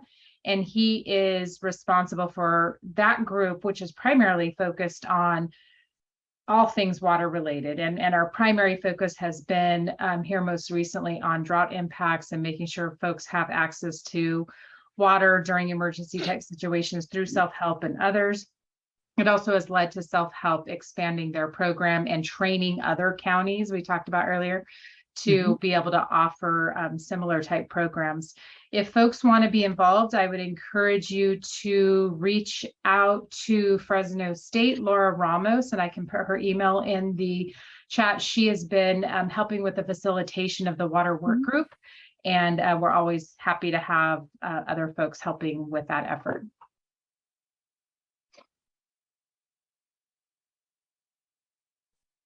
All right, thanks so much, Cassie. All right, next up is Michael Prado Sr. If you can please unmute yourself. Got it. Can you hear me? Yes, I can. Thank you. What I was wanting to see, I don't know if it's too late, on the page 8 of the Safe and Affordable Funding, Equity and Resilience Advisory Group meeting materials packet. On page number 8, if you go down 1, 2, where the workshops end, it's the 10th anniversary of the human right to water. If you could put that in bold so it stands out, that's just so awesome to look at, that I was part of that. And I think it needs to stand out. That way people, it catches their eye and it sees the 2.7 billion in financial assistance that the state water board is putting out there for the next fiscal year. Thank you.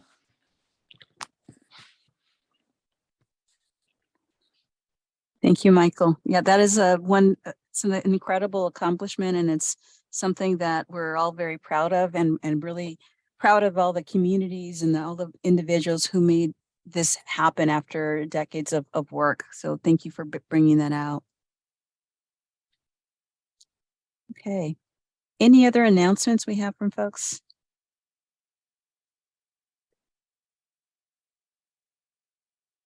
I don't see any raised hands, so give folks another few seconds. Michael here again, if I may. Go ahead, please. I want to thank everybody that was part of the advisory meetings and organizing the packets and getting everything to Adriana. I commend you to where you come from and where you're at now. I'm proud of you. Keep up the good work and keep your team going forward.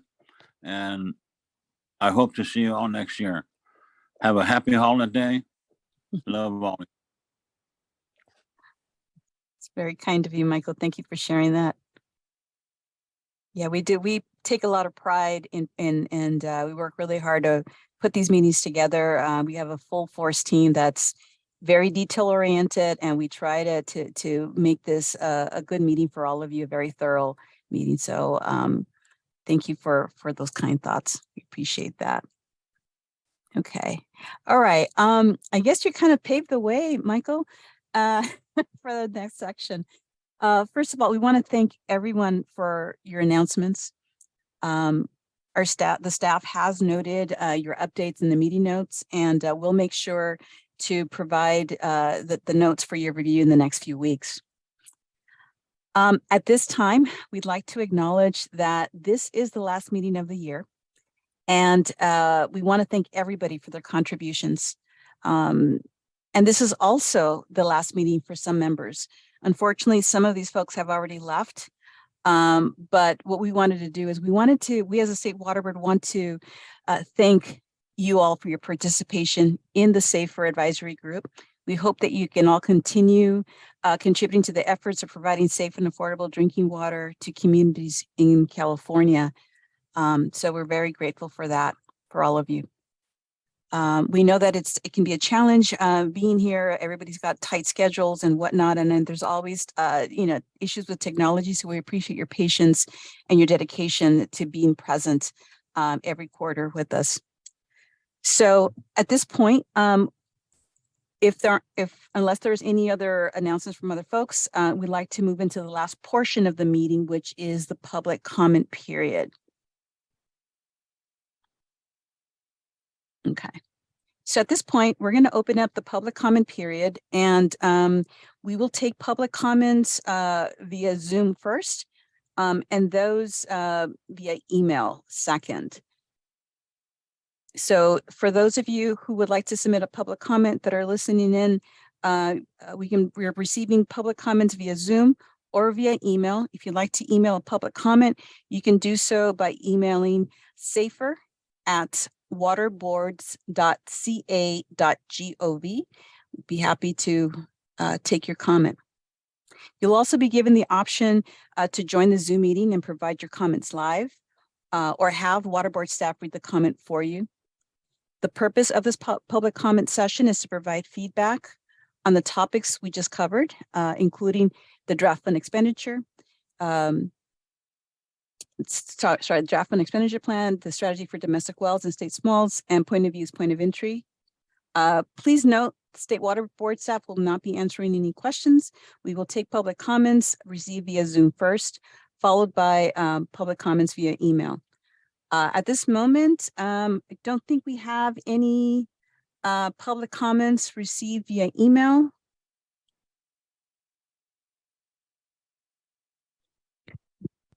That's right, Marina. So Yep. we don't have Mhm. public comments for today, so we'll go Mhm. ahead and close out. But this is Okay. just a reminder for anyone listening in that Mhm. email is always available, not only for comments, but for your Okay. recommendations or for questions.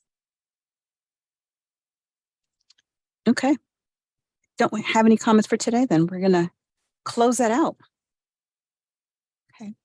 So I guess at this point, then we are at the end of the meeting, and we will before we end the meeting, we'd like to get your feedback through a brief poll, so we can continue improving these meetings. So I'm going to ask Caroline to please launch the first question.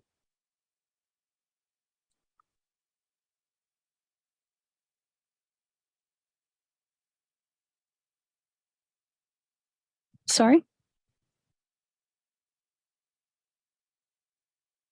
Okay, it looks like we're having a little bit of an issue with the poll, launching the poll questions. Here we go. All right, here we go. Okay, folks. Okay, so the first question is, how satisfied are you with today's meeting? And it is either very satisfied, satisfied, somewhat satisfied, or not satisfied. If you can enter your response.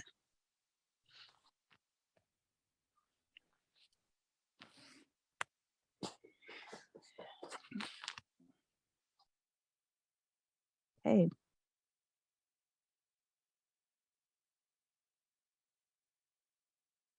We're almost, okay. Okay, so it looks like for the most part, majority of folks were satisfied with the meeting, followed by very satisfied and somewhat bad satisfied. So, okay. Thank you for that.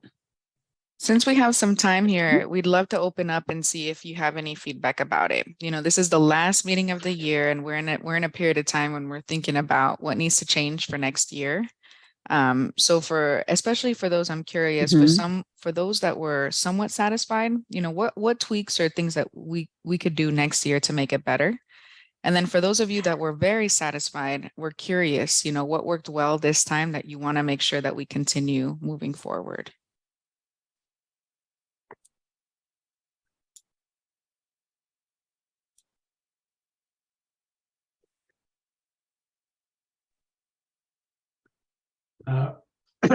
Rami here. I put down satisfied, and I think that it's time for us all to get back to in-person meetings. I think the exchange of ideas we might have informally, you know, at breaks and so forth would be valuable. And I know, you know, it's been extended, the ability to have Zoom meetings, but I vote in favor of in-person meetings. Thank you. This is Sergio. I actually wrote very satisfied. You know, I always reflect about the SAFER program, and I know that there is a lot of challenges. However, I think it's really, really remarkable. Since the inception of the program, and since we started to actually work as a team, a lot of progress has made. And remember, this is historical. We barely have, like, correct me if I'm wrong, a little bit over 3 years. So we are moving rather quickly, even though we would like to see changes quicker. But in reality, this is the only forum in any state agency that definitely allowed the opportunity to get feedback and provide, you know, recommendations so we can move forward. So there is no other entity, there is no other agency in the state of California that allows the opportunity for stakeholders to continue improving the program. So again, it's brand new, and we're still in the very, very early stages of learning and improving all the processes so we can actually provide better services to our community. Thank you, Sergio.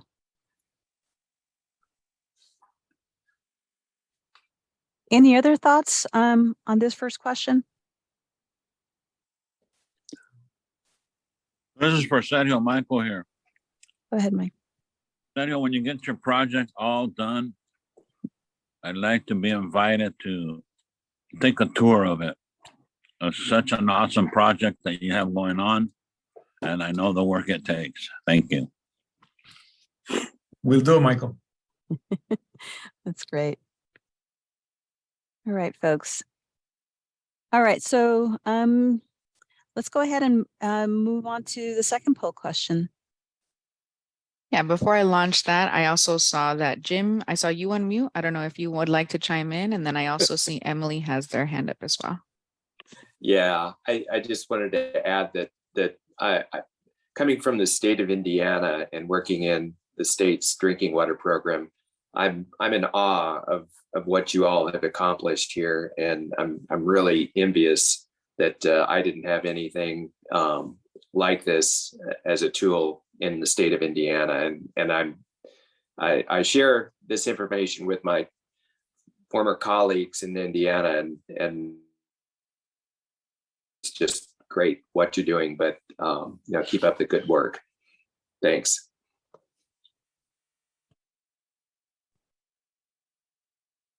And I think the only thing I would add is, I think this is my last meeting too, so thank you. And I've been involved with this thing since SB 200, and I've seen a lot of growth and professionalism put around this program, and it's not perfect. And yes, I want to see things come along a lot faster.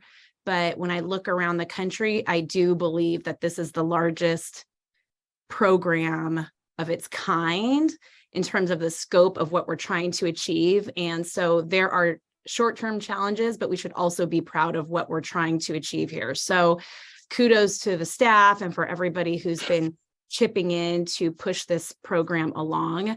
And along the lines of Mr. Prado's comments, I would also be interested in at some point touring some of these projects. I sit in Sacramento and try to get money for all the, pieces that we need here, but I know our organization would be interested in touring when some of these projects start getting off the ground. So if there's ever an element where that might be available, we would absolutely be interested in participating. So anyway, so thank you and good luck to all of you. Thank you, Emily. All right, anybody else? Sorry, I couldn't see the hands. The poll was in the way, but any, sorry about that. Okay, anybody else? All right, so I guess we can move on to question 2 with the poll. Great. So question 2, which of the following statements do you agree with? You can choose all that apply. I understand the topics we discussed today. I felt comfortable participating in this meeting. This meeting was a good use of my time. This meeting shared useful information. And the meeting materials were easy to read and understand. So pick as many as you like and submit.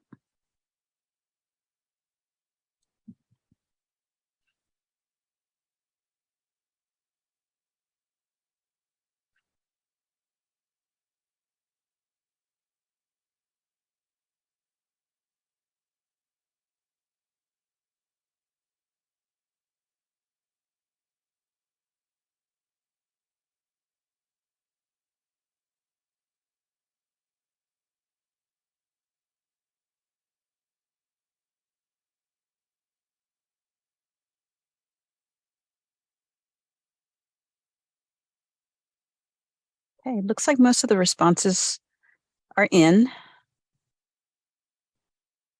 Is there any additional feedback on any of these questions or responses that anybody would like to share or add to?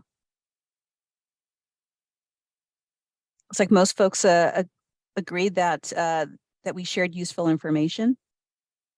Does anybody want to shed any more light on that in terms of what parts of the meeting, the information that was used was useful?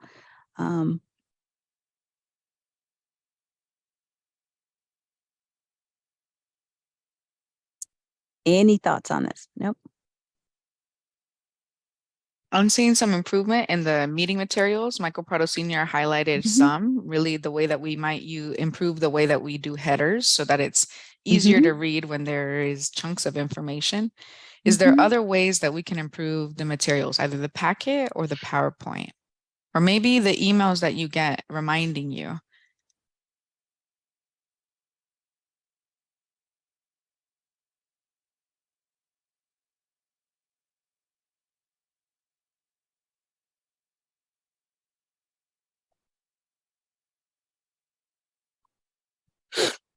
Okay, that's all right. If you think of anything else, feel free to let us know. Okay, great. We're going to move on to our next poll question. Where can we make improvements? And again, this is, you can choose all that apply. First response, none. This meeting was perfect. Presentations by water board staff. Another option is meeting logistics and Zoom issues. Communication before the meeting. Agenda and flow of the meeting. Meeting materials, and other. You can leave comments on the question, following question, comments on following question number 4. So feel free to choose all that apply.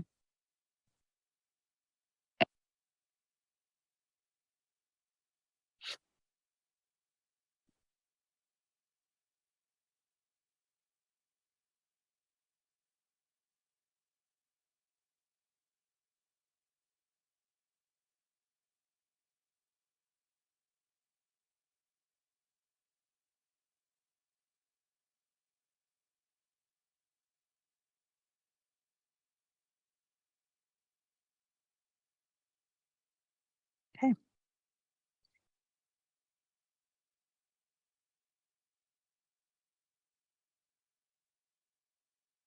Okay.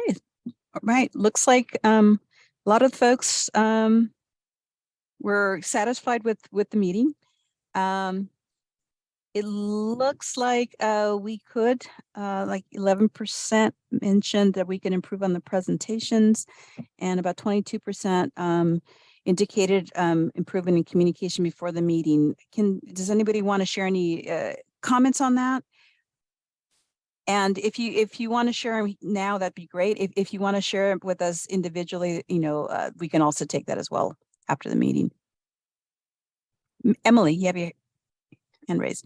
Yeah, I personally think the meeting materials are stellar. I mean, they are all encompassing, all inclusive, that sort of thing. My concerns mostly around some of the presentations. I feel like there's a gap of time that happens between these meetings, and some of the questions that are brought up by the advisory board members, we've addressed before, or we would know the answer to. So sometimes I wish that the state water board staff would be ready to anticipate those questions with a response.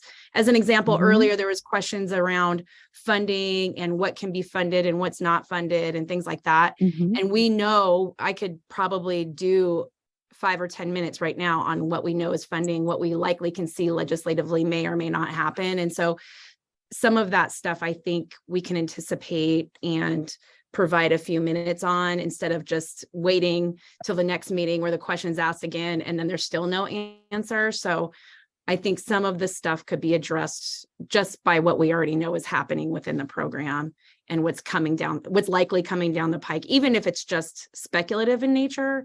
Like, we know that the SB 200 funding is used for this suite of things. We also know CV Salts is doing this suite of activities.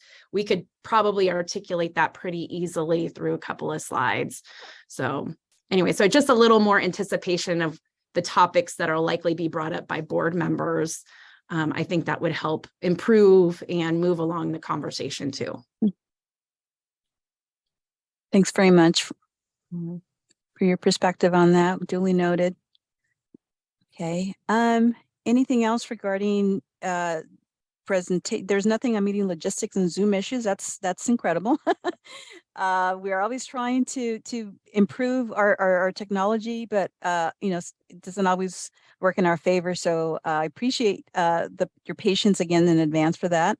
Nobody mentioned that. Okay. How about communication before the meetings?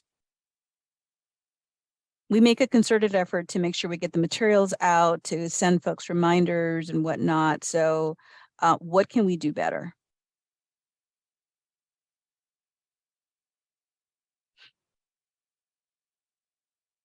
Any hands? Anybody? Yes, Mr. Prado. You're on mute. Yeah, I'm off. Can you hear me? Yes, now we can. Thank you. Oh, well, first of all, I put something in the chat, maybe add 15 minutes more to our lunch. Another thing is, it was right there and I opened my mouth too soon on things. What was the question again? No worries. Yeah, so we were looking at the different improvements on the poll. And I guess my question was there anything we can improve on communications with the group before the meeting? Okay, there it came back.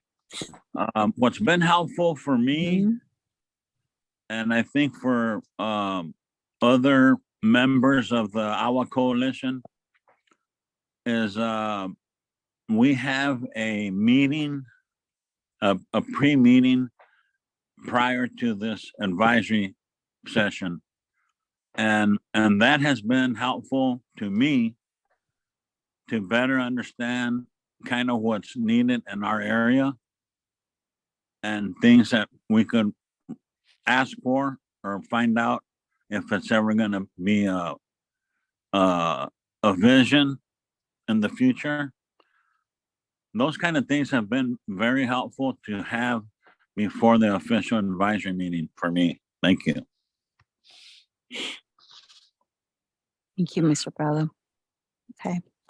I guess this is the other question we're just going to ask because, like I mentioned, we do send quite a few emails, Lyris lists and whatnot, and in some cases phone calls. We want to know if that's helpful.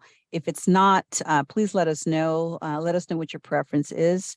This is an opportunity to do that now, or like I said, we can also reach out to us after the meeting if you prefer. Okay. All right. Adriana, did you have any other questions you wanted to ask the group? Nope. I think we can move on and Okay, close out very our good. meeting with our Yeah. chant. We've got one more. We're going to One skip more. that one. We're going to go ahead and just conclude the meeting now. Okay. So I want to just, as we wrap up, I want to encourage you all. Sorry, Adriana, it looks like Esther has her hand up. We want to make sure we in the chat. Sorry. Apologies for the interruption.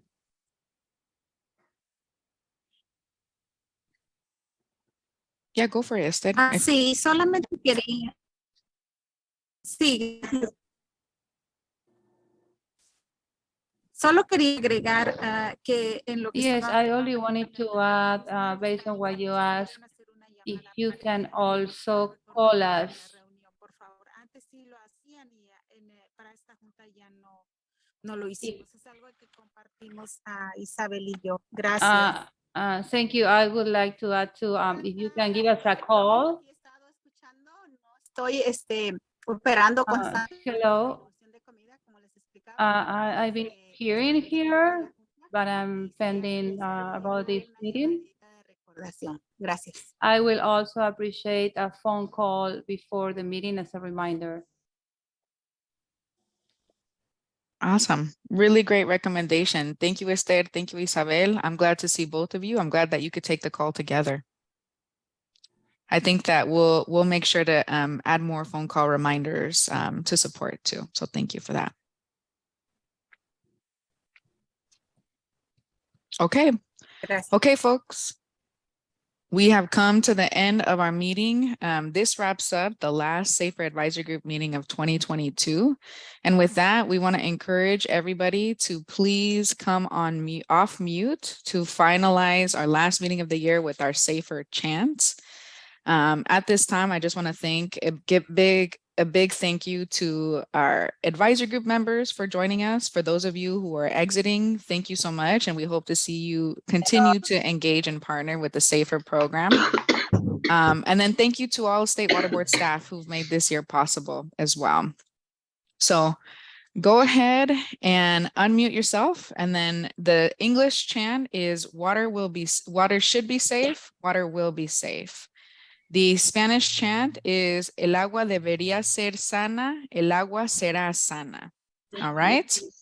So let's go ahead and begin. Water should be safe. Water should be safe. Water will be Water will be safe. El agua debería ser sana. Agua sería sana. El agua debería ser sana. El agua será sana. Y el agua será sana. Awesome. Thank you so much, folks. Enjoy the end of your year.